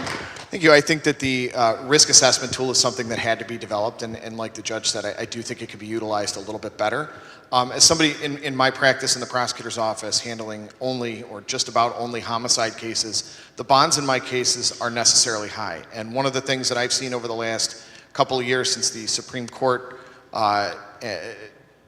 issued its decision, and then the voters went and added public safety as a risk assessment issue under the bond guidelines, is now many times the arraignment room judge is remanding without bond, which will trigger an immediate hearing within the next day or so at the assigned judge's courtroom in order to go through that. And I think that that's not all that helpful as well. I think being in the arraignment room, you should have a tool that's going to allow you to fairly assess, but I could tell you not all homicide cases are equal. Somebody who shoots into a crowd at a Super Bowl parade is not the same as two individuals who get in a bar fight and one person gets punched and falls back and cracks their head open and dies as a result of a head injury. It's not the same, so the bond shouldn't necessarily be the same. And some of that is necessarily on the defense attorney who's in the arraignment room, just with the limited information that they have. Some of that's got to be on the bond commissioner as well. And with regard to charging, I could tell you from experience what comes in as a felonious assault or a felony too that works out to a misdemeanor of the first degree. A lot can happen in the 3 or 4 months between when that case is arraigned or the individual is arrested and when the case finally gets to trial. Victims back up. Evidence doesn't come through. And that should be reflected in a bond hearing. That's up to the defense attorney to make that motion instead of waiting and being reactive to the prosecutor offering a plea. But in my courtroom, if I'm fortunate enough to be elected, when a bond motion is filed, we're going to have a hearing as soon as possible to comply with notice requirements with Marcy's Law. But notwithstanding that requirement, we're going to get it done as soon as possible to make a fair assessment and to hear the arguments as to whether or not the bond is accurate. Wonderful. Thank you both so much. I believe that concludes our time this evening. Thank you for having us. Next, we will have the candidates for the unexpired term ending 12/31/26. That is Kira Krivosh, Fallon McNally, Jennifer McTurnan, and Timothy Cleary, who I do not believe I've seen.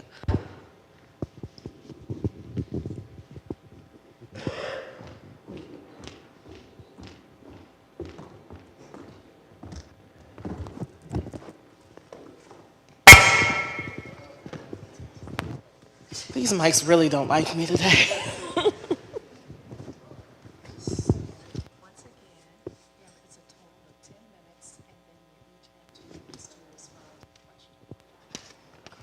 Wonderful. Good evening.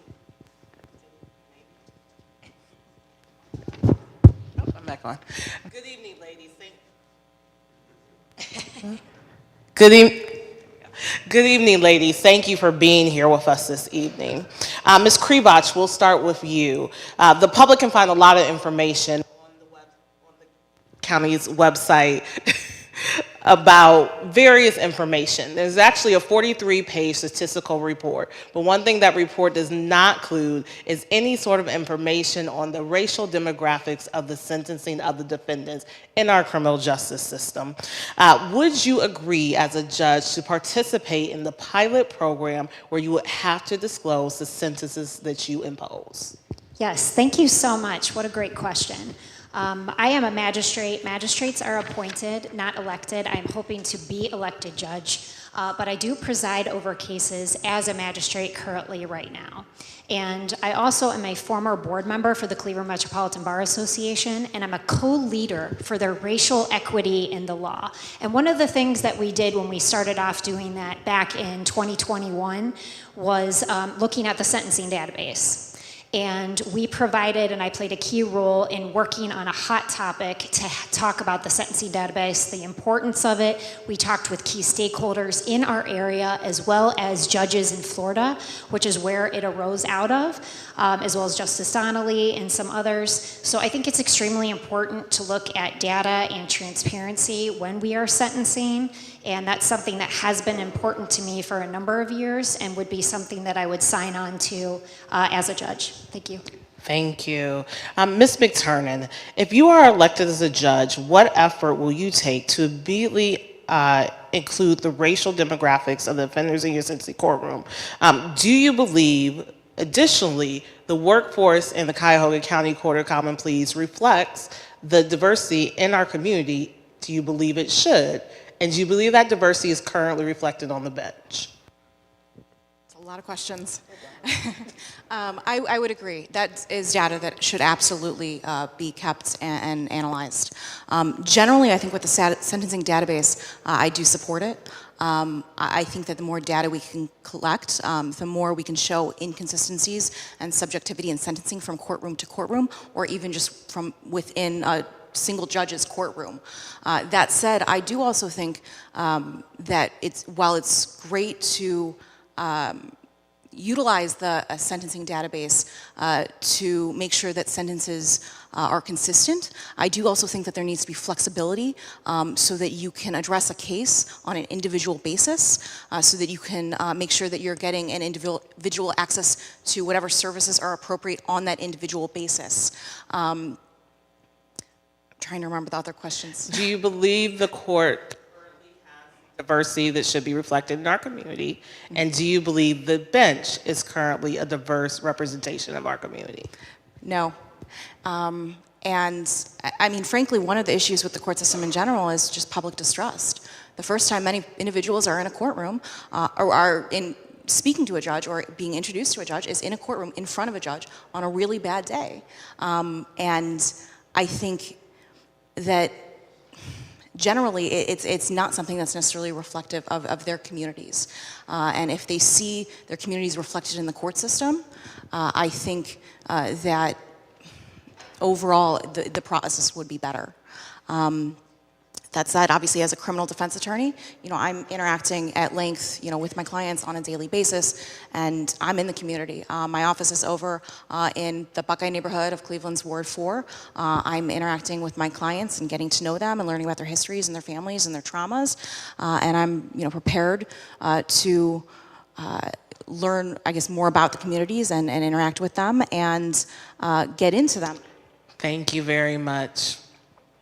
Ms. McNally, we all have internalized implicit bias. Some of us have exhibited that along this campaign trail. What specific actions would you take in your judicial role to counteract those implicit bias and to ensure that offenders who do not look like you actually receive the equitable administration of criminal justice? Thank you for that question. So, as Judge Russo had said before about implicit bias, sometimes you don't realize it until it's pointed out to you. I met my husband a few years ago. I recently got married. And my husband grew up in South America. He immigrated here as an adult. And we were on one of our first dates. And he was talking about being from Rio de Janeiro. And I said, what an amazing place that must be, to live somewhere like that, somewhere so different, because where I live in the suburbs, it's so quiet.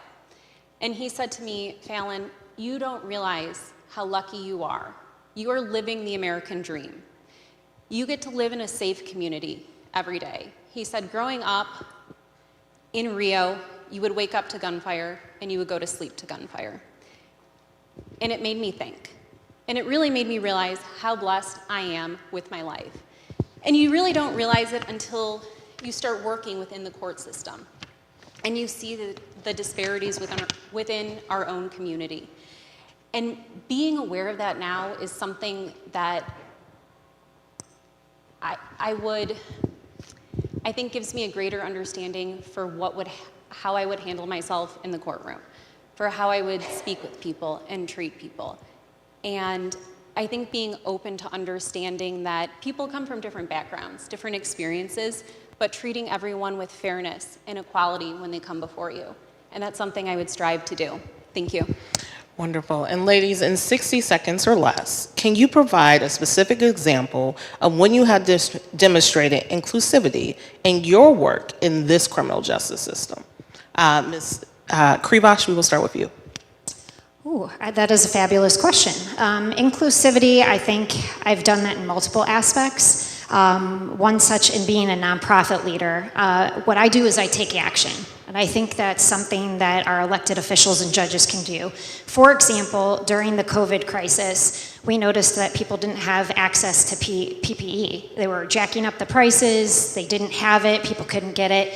So one of the things that I decided to do was start a nonprofit with State Senator Nikki Antonio to ensure that our individuals in our areas had access to free PPE. And we did that in having giving trees in Cleveland, East Cleveland, Rocky River, and Lakewood, and we still have a giving tree in East Cleveland. And due to the fact that there's a homeless population there, we still help contribute things that we all take for granted, any sort of everyday necessities. And so those are the types of things that I think in having a pulse on what is going on with our community is especially important for our elected officials and judges to better serve the individuals who come before us every day. Thank you. Ms. McNally? Thank you. I'm sorry, could you repeat the question? Can you provide in 60 seconds or less, and the clock started, a specific example of when you demonstrated inclusivity in your work in this criminal justice system? Certainly. So there's one particular case that stands out to me, and it was when I had a victim come to me, and he had contacted the police over his wife. She was the defendant. And he said to me that he had his own background, and his wife was the one with the stable job, the health insurance, and their family depended on it. He came to me and he said, I don't want my wife to take a felony and we lose our health insurance over something when I contacted the police. And I worked very hard on that case. It's something I'm very proud of, and we came up with a great resolution where his wife was able to be part of the court's mental health docket. Regarding inclusivity, I think it's a great thing that we can use within our community to get people on the court's mental health docket, linked with resources, and to be actually treated for a lot of the mental health issues that go undiagnosed and untreated. Thank you. Thank you. Ms. McTurnan, same question. Thank you. I think in general, just by asking additional questions and getting to know my clients, representing them, it can go a long way towards resolving their case and meeting their goals. One particular case, I had a client that was charged with a felony of the second-degree robbery, which you hear that and you think, wow, that's a very serious crime. He must have really done something. And then you actually talk with him and you get to know him. And you realize he's an older man with very serious mental health issues that goes in a Giant Eagle and takes a $6 rotisserie chicken. And on his way out, the security guard tries to stop him, and so he kind of pushes him. Security guard's fine, but technically because he pushed him while taking the chicken, he was charged not with the misdemeanor of the first-degree theft, maybe misdemeanor assault that he should have been, but rather with a felony of the second-degree robbery. And so just by talking with him, very quickly figuring out what happened, being able to go to the prosecutor and getting that resolved with the misdemeanor that it should have been in the first place, with the services that were appropriate, we were able to resolve his case in an individualized way. Wonderful. Thank you so much, ladies, for speaking with us this evening. Thank you. Thank you.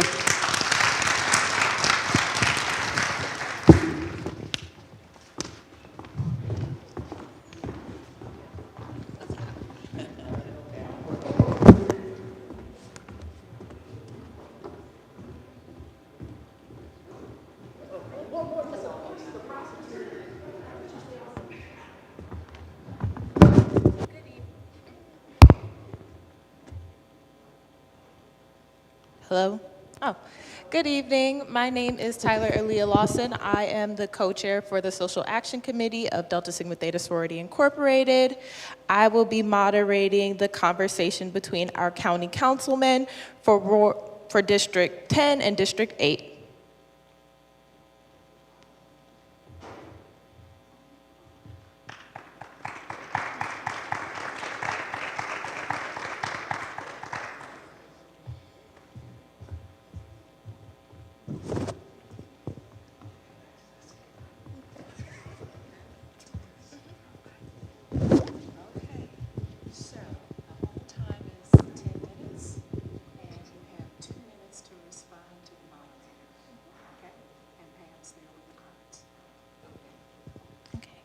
Could you please both introduce yourselves quickly and the office that you're running for? Michael Hauser, I'm running for County Council District 10. Pernell Jones Jr., County Council President, and County Council District 8 is what I am running for. Thank you both. Re-election. Thank you both for being here tonight. The first question is for both of you. The county jail has been a top issue for citizens throughout our county. There have been staunch debate on discussions of the jail remaining in the city of Cleveland to promote better access to the Justice Center and loved ones, and safe transport to the Justice Center, as well as ensuring the facility, my apologies.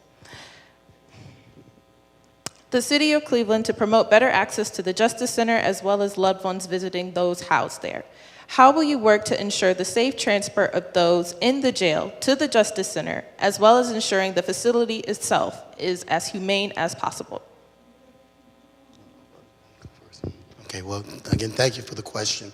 As you know, the Justice Center has been in its current location within the city of Cleveland for forever. It is now currently going to the city of Garfield Heights. It was the selection of our county executive and voted by a majority of our county council. So that places it a little bit out of the orbit of the police activity, out of the center of gravity of police activity. With that being the reality, there are certain things that have to happen.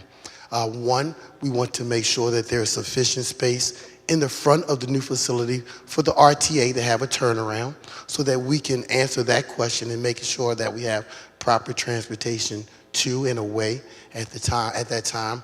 We have to work to make sure that logistically, when we work with our sheriff's department, that transportation is available. It is an extra challenge. That is the reality. It's an extra challenge, but it's one that we will have to solve when the facility is built. Very quickly, to Council President Jones' point, I think transportation is extremely important. I also think we have a great opportunity by having a new facility. We need to look into programming, maybe reentry programming, see can we get some kind of educational programming in there so that our residents of Cuyahoga County can do something productive with their time in there. Thank you both. Our next question. While the economy is bouncing back from the after effects of the pandemic, we see a rise in housing prices and a decrease in access to affordable housing. What efforts would you undertake to reverse these trends?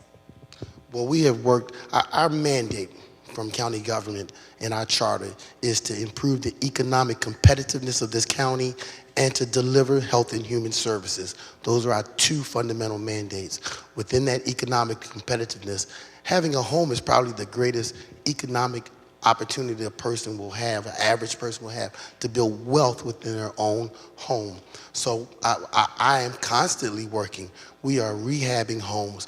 We look to build homes. I've sat in this very room and met with hundreds of ministers and on Zoom and encouraged our ministers and our churches to become real estate investors. Our county has a Cuyahoga County Land Bank, and that land bank helps us to put property back into viable use. And one of their skill sets is the ability to fix up a vacant or vandalized property. The land bank can partner with any individual or with the church and say, if there's a vacant and vandalized property around this church or around any church, work with us and we will help you to fix up that property. If you can do the majority of it yourself, we'll do that. If it's beyond your skill set, let us do all the work and show you what can be done. But that is what I have been advocating, because there are churches right now. Reverend Richard Gibson of Elizabeth Baptist Church has worked with us for 12 years and has created an incredible campus of housings and office spaces around their church facility. And we can do that in many churches. Yeah, I think transportation as well as housing is important for anyone.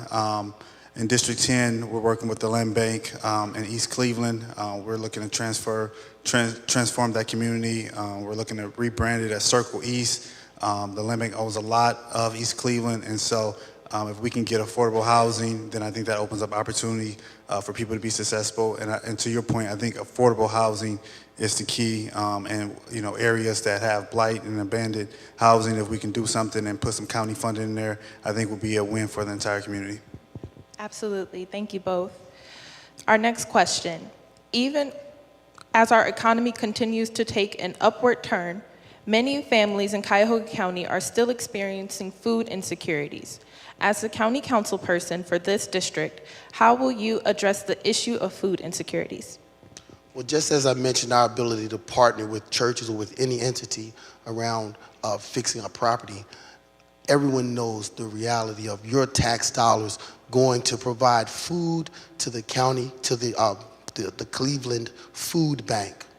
Every year, every 2 years, we approve money, our council, to see that that taxpayer-provided food is available at the food bank.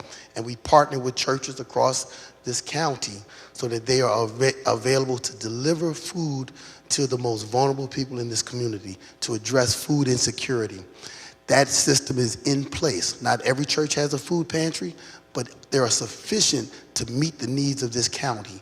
And when COVID happened, that need grew exponentially. And at that time, we were required to move more dollars so that we could bring more food to the community. But the infrastructure was already in place. The churches were in place. The county's ability was in place. And although we saw long lines at times, the food was provided, and we met the needs of this community in the midst of the greatest pandemic we've had in over 100 years. The Cleveland Food Bank is extremely important. My first term on county council, I was able to support the Eastside Market in Ward 10 to address some of those issues, because your health is your wealth, and so definitely want to make sure we have people have access to healthy food. Also served in Cleveland Metropolitan School District during the pandemic.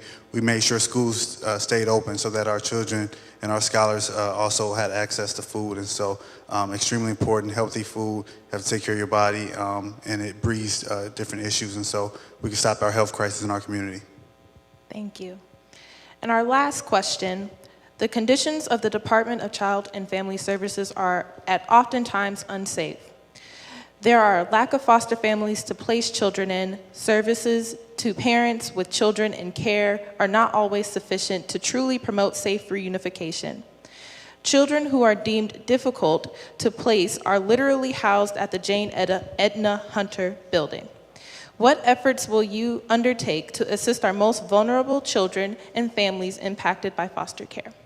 Thank you for the question. The children in Jane Hunter building, it is unacceptable. I'm just going to leave it there. It is unacceptable. When children are taken from a home for abuse and neglect, they are brought to an office building, Jane Hunter building. And if you're going to take a child from one situation, the situation they're being brought to should at least give them the feel that they are cared for, they're loved, and they're going to be protected. Okay, and being brought to an office building is not the solution. It is what has been happening.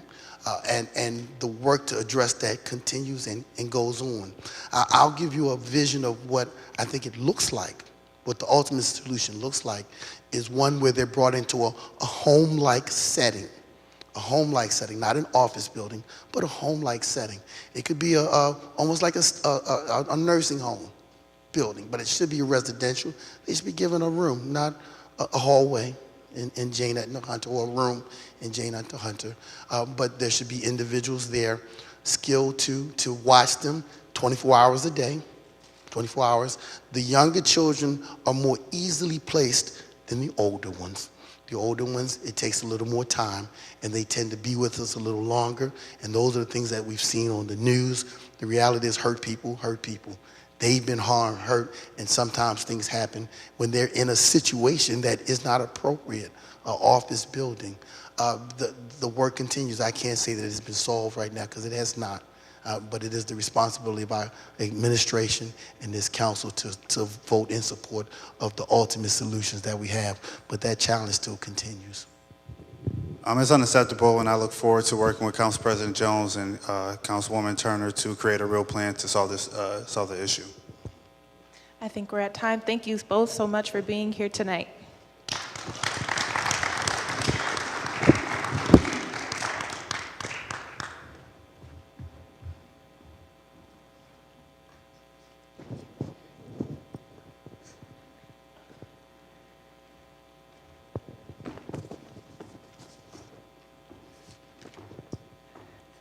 Good evening. I'm Mitty Davis-Jones, and I am the chairman of the Connection and Social Action Committee with Alpha Kappa Alpha, Alpha Omega Chapter. I am here to moderate a panel consisting of the candidates for Ohio District 21. I believe 2 of them are present this evening, Angel Washington and Eric Sonnenberg. Would you come forward, please?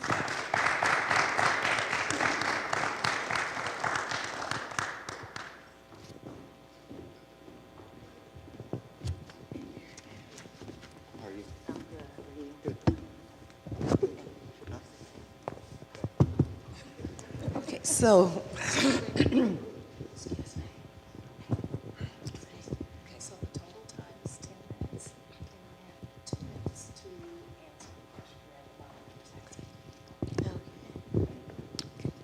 So the Ohio, excuse me, Ohio House District 21 encompasses communities on the east side of Cuyahoga County, which are steeped with a long legacy of excellence.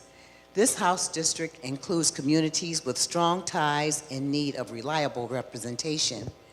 The district itself is incredibly diverse and encompasses part of Euclid, Cleveland, South Euclid, University Heights, Lyndhurst, and Beechwood. At a time when the State House has made decisions which not only have been detrimental to the community, but have not been aligned with the majority of Ohioans. And it is critical to have state laws and lawmakers who can diligently and efficiently execute their duties. So this evening we'll have an opportunity to ask some questions of our candidates with whom you may have had the opportunity to interact with previously. So I'd like to start off by asking a question related to the racial, religious, and socioeconomic diversity in District 21. As our economy continues to make an upward turn, many families are still experiencing food insecurities, among other issues. As the state representative for this district, how would you see addressing the issue of food insecurities? And we'll start off with you, Mr. Sonnenberg. Okay, thank you, and thank you for having me, and it's nice to be here, and the lights are nice and bright on us up here. And I'll just say that my opponent to my left is one of the nicest people I've met in public service and politics. I've been doing this a good while now. And we do have another opponent. I don't think I would say the same about him. But I will say this, that whether you vote for me and support me, or if you vote and support Ms. Washington, you will be doing a service to our district and to the state of Ohio, and we'll be in a better position than we're in now with our current representative. Regarding food insecurity, life has gotten harder and harder for people to just get by and survive. One of the main reasons for that is that our minimum wage and prevailing wages are not high enough anymore. The minimum wage adjusted for inflation, if it had stayed up with inflation over the years, would be $27 an hour now. Ohio just raised minimum wage to $10.45 an hour. We have a ballot initiative this year that will improve the minimum wage next year to I believe it's $12.65 an hour, and the following year it'll be $15 an hour. That's still not enough. So we need to obviously pass that ballot initiative, but continue to move to try to push the state lawmakers. If I'm elected, I'd be one of them, obviously. We need to work with our Republican majority to try as much as possible to increase the minimum wage so that people can make more money and survive and get by, and not need to work 60 or 70 hours a week, but be able to work the normal 40 or 50 hours a week that people should work, and not have to work those extra hours. Thank you. Ms. Washington? Thank you for that question. Anyone who knows me knows that I am very passionate about the food insecurities that we have. As I see it firsthand, I live in Collinwood, where there's no grocery store.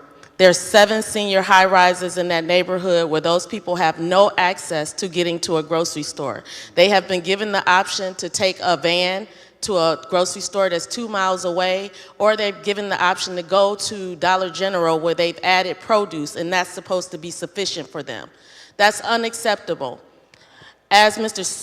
Sonnenberg stated, minimum wage needs to raise, but it doesn't matter if you don't have a grocery store in your neighborhood. If you look at the east side and look at all the grocery stores that we've lost, if I go from Dave's on 55th all the way up, think of no major grocery stores for our communities. So not only is it a problem in District 21, it's a problem. We do have the food bank that provides things, but we need to make sure that we have people working for policy and infrastructure to bring grocery stores back into our neighborhoods, in addition to pharmacies for our neighborhoods as well. Thank you. On a related matter, related to housing, we see some of the problems.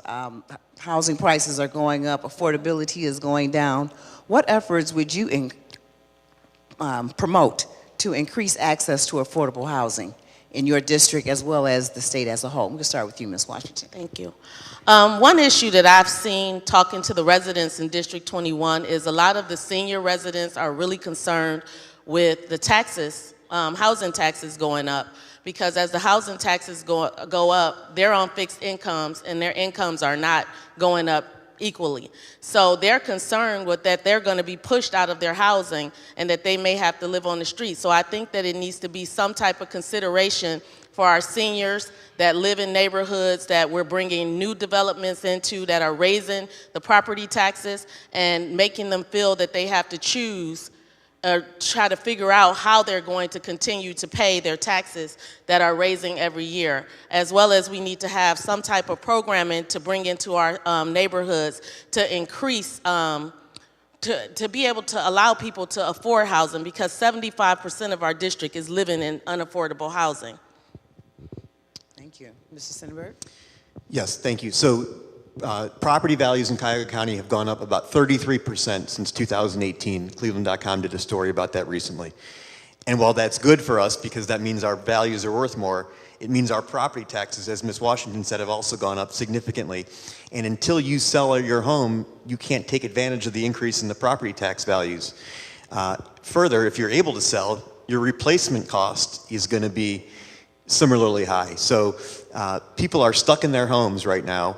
Property taxes have increased, and people on fixed incomes and seniors especially who are on fixed incomes are not able right now to afford their property taxes. So I've talked to Cleveland Neighborhood Progress. It's a nonprofit that does a lot of work.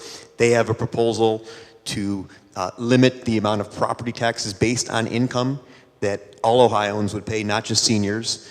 It's a plan that would limit the amount of property taxes so that if you make less than a certain percent of the median income in your area, you don't pay as much property taxes as you otherwise would. So that's one thing. The other thing is, as we have all these nice, beautiful new buildings being built in downtown Cleveland, in and around Cleveland, even in the suburbs where we are, part of our district is, there should be an element that a quota that some of the units in each one of those buildings has to be made affordable and affordable housing so that everybody that lives in our city can enjoy these nice new buildings that are being built and not just those that are at the top that can afford those higher rents. Thank you. Thank you. Okay, so as I listed off the various cities which encompass the 21st district, there's a possibility that I included a city which is no longer part of the district or failed to include a city that is part of the district. That is because only recently the district changed its boundaries again. It is well known that there is extensive gerrymandering in Ohio, so strong that the Ohio Supreme Court has multiple times ruled the maps to be unconstitutional. How will you address the issue of gerrymandering to ensure that we have fair maps? We'll start with you, Mr. Sinneberg, this time. Sure. So just a couple stats so that everybody in the room realizes how bad the gerrymandering actually is. Ohio is not this red state that everybody thinks it is, this Republican state. There are actually about as many registered Democrats as there are registered Republicans. The Republicans do turn out better, but even with that, it's about 53 to 47. But our state legislature, the House that Angel and I are both running for, is 67% Democrat. Our state Senate, it's even worse. It's 67% Republican. Our state Senate is 78% Republican. So in a state that's pretty close, at best 53% Republican, you have the two houses are 67 and 78% Republican. So that's obviously way out of whack, and that causes a lot of problems and issues as far as what the outcomes that we have produced at the State House. And so the most important thing that is happening right now is hopefully there are signatures being collected now, and hopefully there will be enough to get on the ballot this November to have an independent, fair commission of 15 citizens, not politicians, to make up the boundaries and to make up these district lines so that they're more fair, because they really need to get pulled way down and be more aligned with that 53%, 47.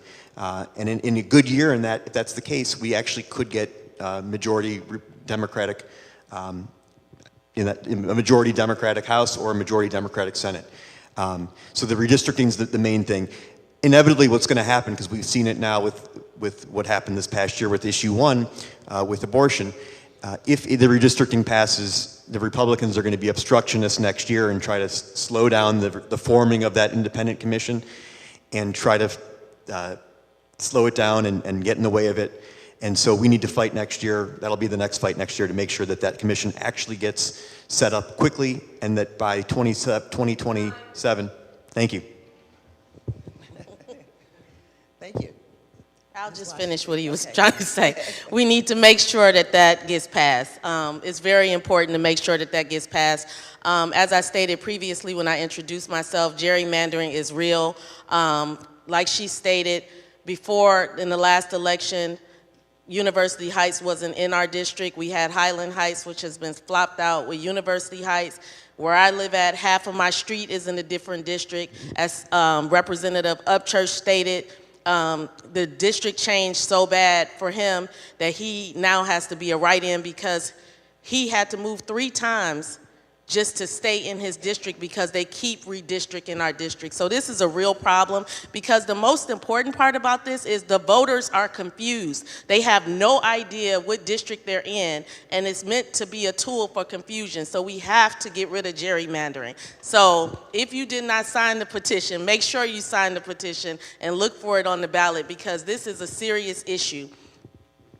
Thank you for representing that on both of your parts. Thanks. Okay. The next question relates to... Oh, that's our turn. Oh, for the whole panel? Oh, we was having well, fun. thank you. One more. We're up. Can we meet out in the parking lot? No. hair. Okay, thank you very much for your responses. Thank you. Thank you.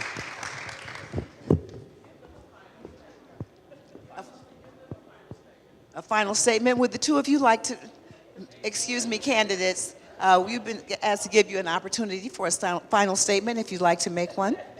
What, 60 seconds or less? Okay.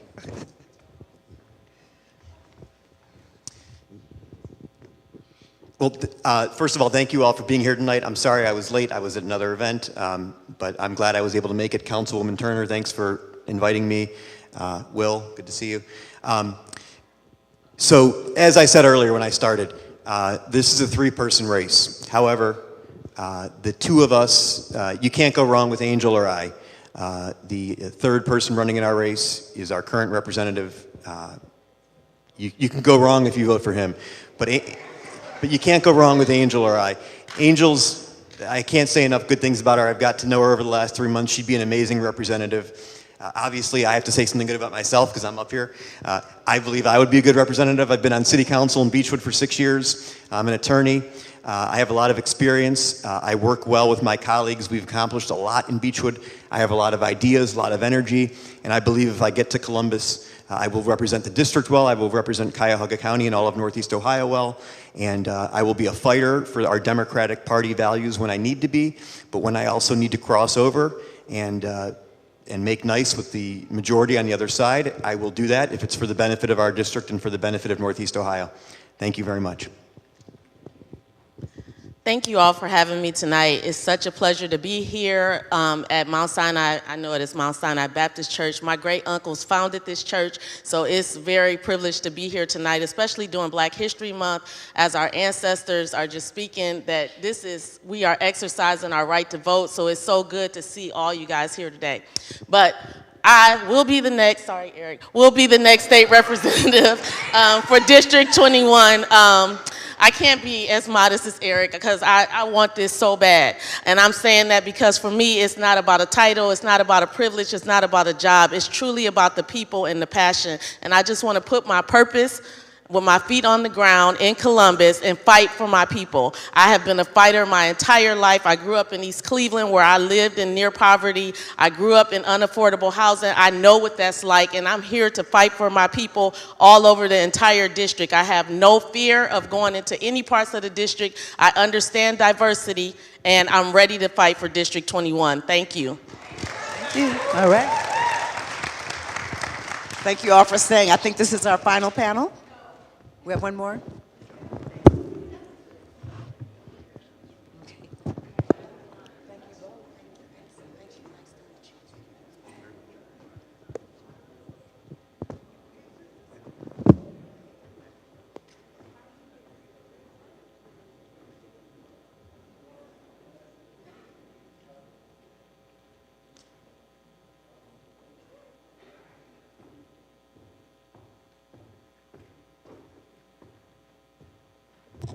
All right, I'm going to invite Matthew on to the stage.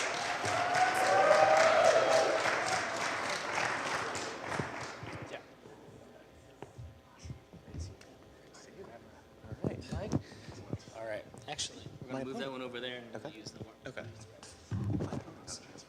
Yeah, no problem. All right, thank you so much. This is the, please, we got a time briefing. Please go ahead.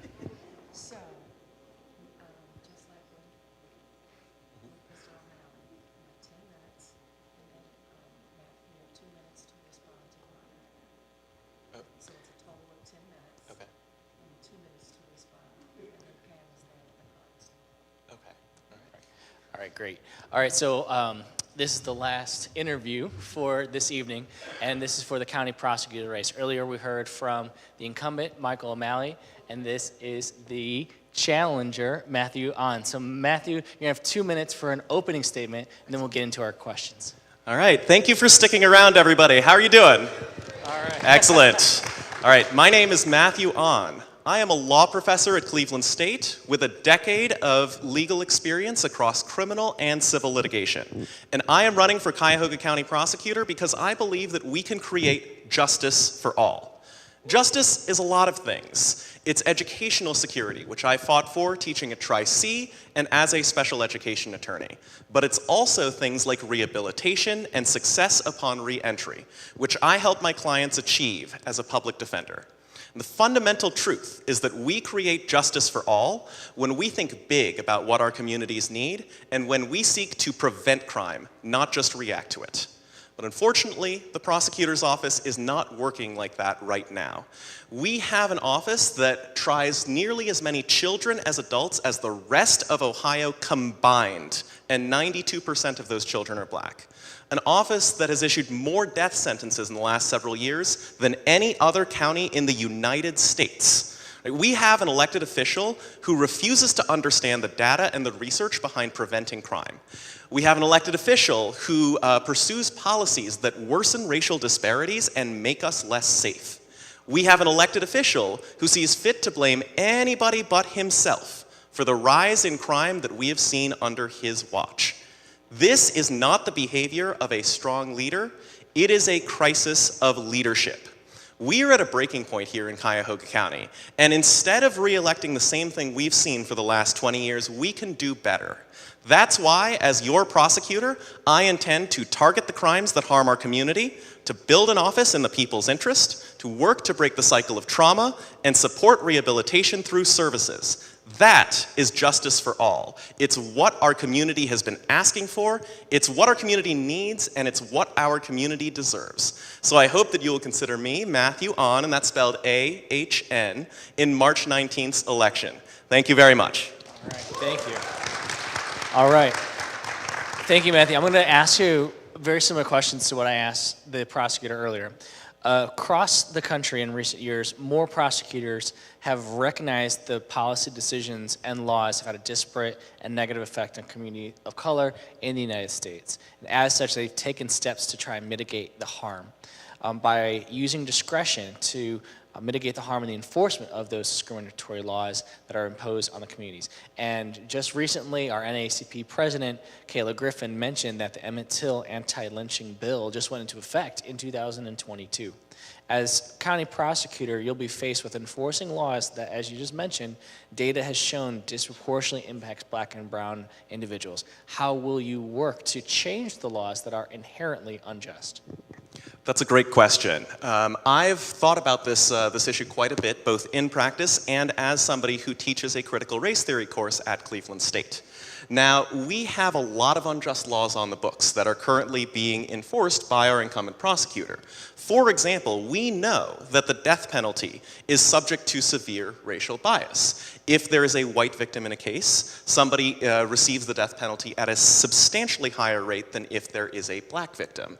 I have already pledged to not seek the death penalty, which is a policy failure on every level, moral questions aside. These are the kinds of things that I go into the data, I look at, and I make the decision that actually makes the most sense for public safety, for our communities, to make our communities stronger. This is the kind of advocacy I did when Roe v. Wade was overturned in the summer of 2022. I saw our incumbent prosecutor say absolutely nothing about the decision. And I went out and I got signatures to petition our incumbent prosecutor to pledge not to prosecute under the 6-week ban, which again disproportionately affects folks of color, especially given the sort of access to things like travel out of state. And we were able to gather 1,000 signatures in 36 hours. We put them on the prosecutor's desk, and that day he pledged not to prosecute under the 6-week ban. These are the things I've done in my advocacy. These are the things I will continue to do as your prosecutor. Thank you, Matthew. You mentioned earlier about juvenile bindovers and how Cuyahoga County binds over, and we've heard multiple instances tonight, of more than Franklin County and Hamilton County combined. What do you see as the rationale for those decisions, and do you think that those numbers are justified? If not, what would you do to lower them? Well, and I want to be clear about the way that, that we sort of get to these bind-over statistics. I know that folks have spoken a little bit already about mandatory versus discretionary bind-overs, but in order for something to be a mandatory bind-over, the prosecutor has to charge it that way. We've seen instances where, for example, there may be 6 children with 1 gun and there is some crime committed, but all 6 children are charged with a gun, and all of a sudden, all of them have to go into adult court. So even though we're seeing a lot of bindovers, I think a lot of that is more in the prosecutor's control than he might want to admit. I have already committed to placing a 12-month pause on discretionary bindovers while we try to figure out, how best to structure the system in a way that doesn't create these massive racial disparities that we've seen. Again, 92% of children charged as adults in the last 5 years in this county are black, and I think that's unacceptable. 92%. Thank you. One option that is available to the prosecutor's office instead of sending a youth to an adult court is what's known as the serious youthful offender designation. And that's something I was reading in an IdeaStream article. And this meant that a person would not automatically be released when they're 21. Should the serious youth offender option be used more often? If so, why? And if not, why not? I've advocated for the increased use of the serious youthful offender sentence. And so just to explain a little bit, the serious youthful offender sentence means that a juvenile court judge will issue both a juvenile sentence and an adult sentence. And if somebody serves that juvenile sentence with no issue, then the adult sentence falls off.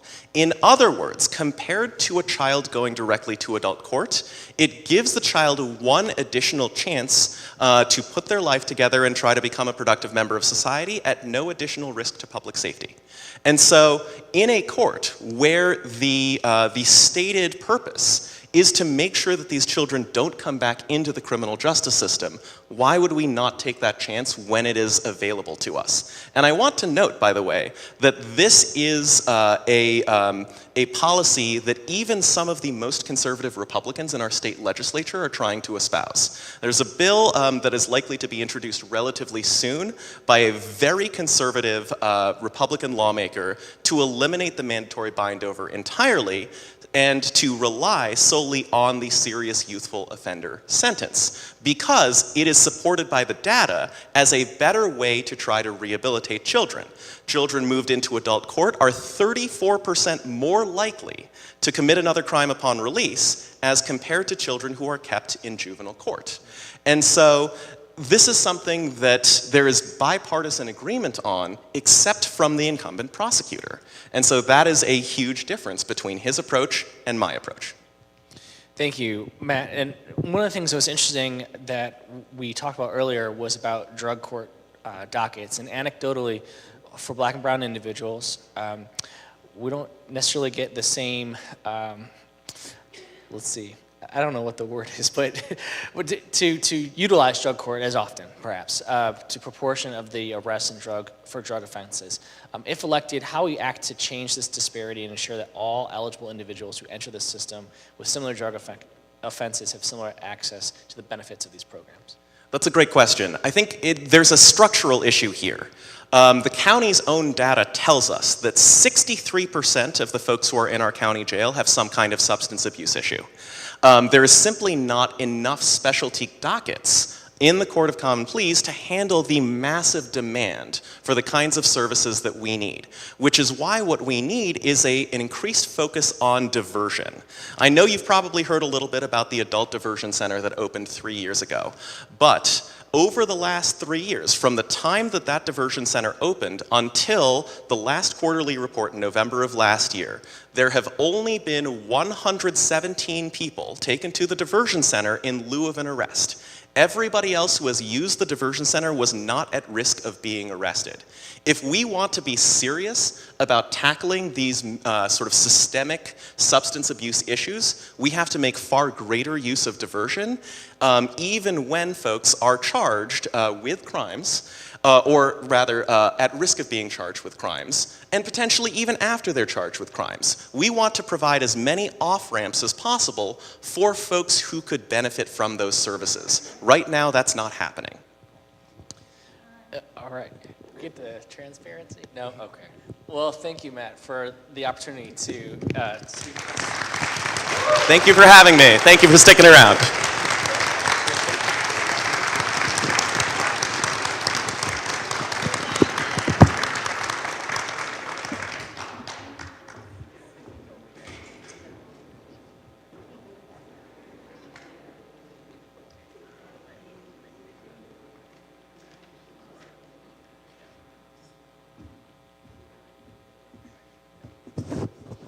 Hello, at this time, can we have all of our partners come up here for a picture, please?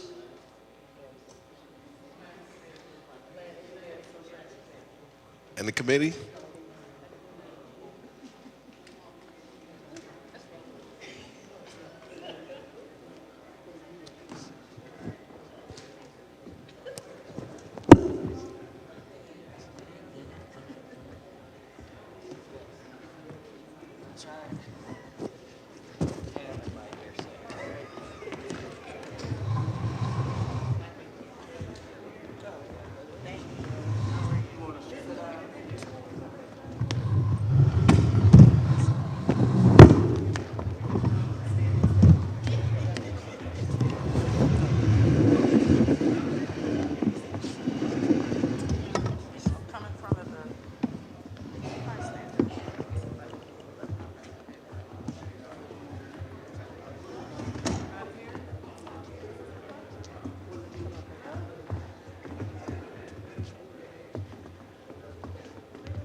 Pastor Matthews, you're a partner. Come on.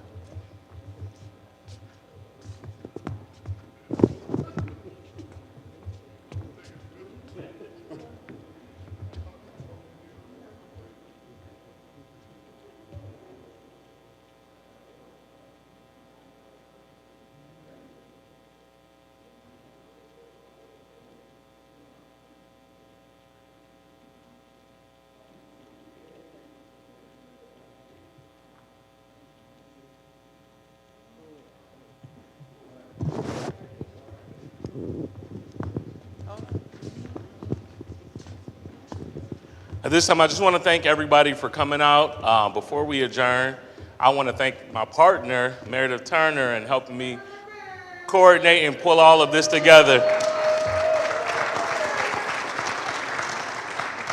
I often say civic engagement is incredibly important. Although we have a presidential election this year, I often tell people the most important people to vote for are your state and local legislators. They have more power than anybody else and can shape the future of the power distribution within our communities. Early voting starts on Wednesday. I'll see you all at the polls. Again, I just want to thank this committee. I want to thank the D9, all of our partners, all of our leaders for continuing to see the value in this collaboration. I want to thank you all for answering my midnight texts and being available to do whatever is asked of you.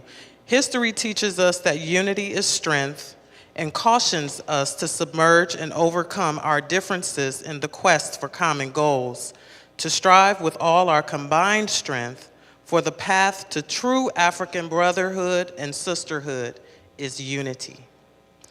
Brother Fuss, Roof is heard to y'all. You know, I'm standing between going home. Is cake downstairs? Okay. Brother CJ?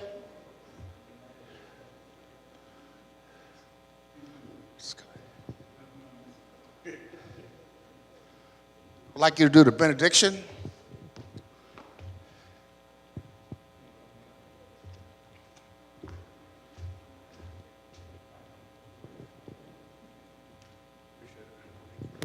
Good evening. Can we all stand? My name is Pastor CJ Matthews II, part of the pastoral team here at Mount Sinai Friendship United.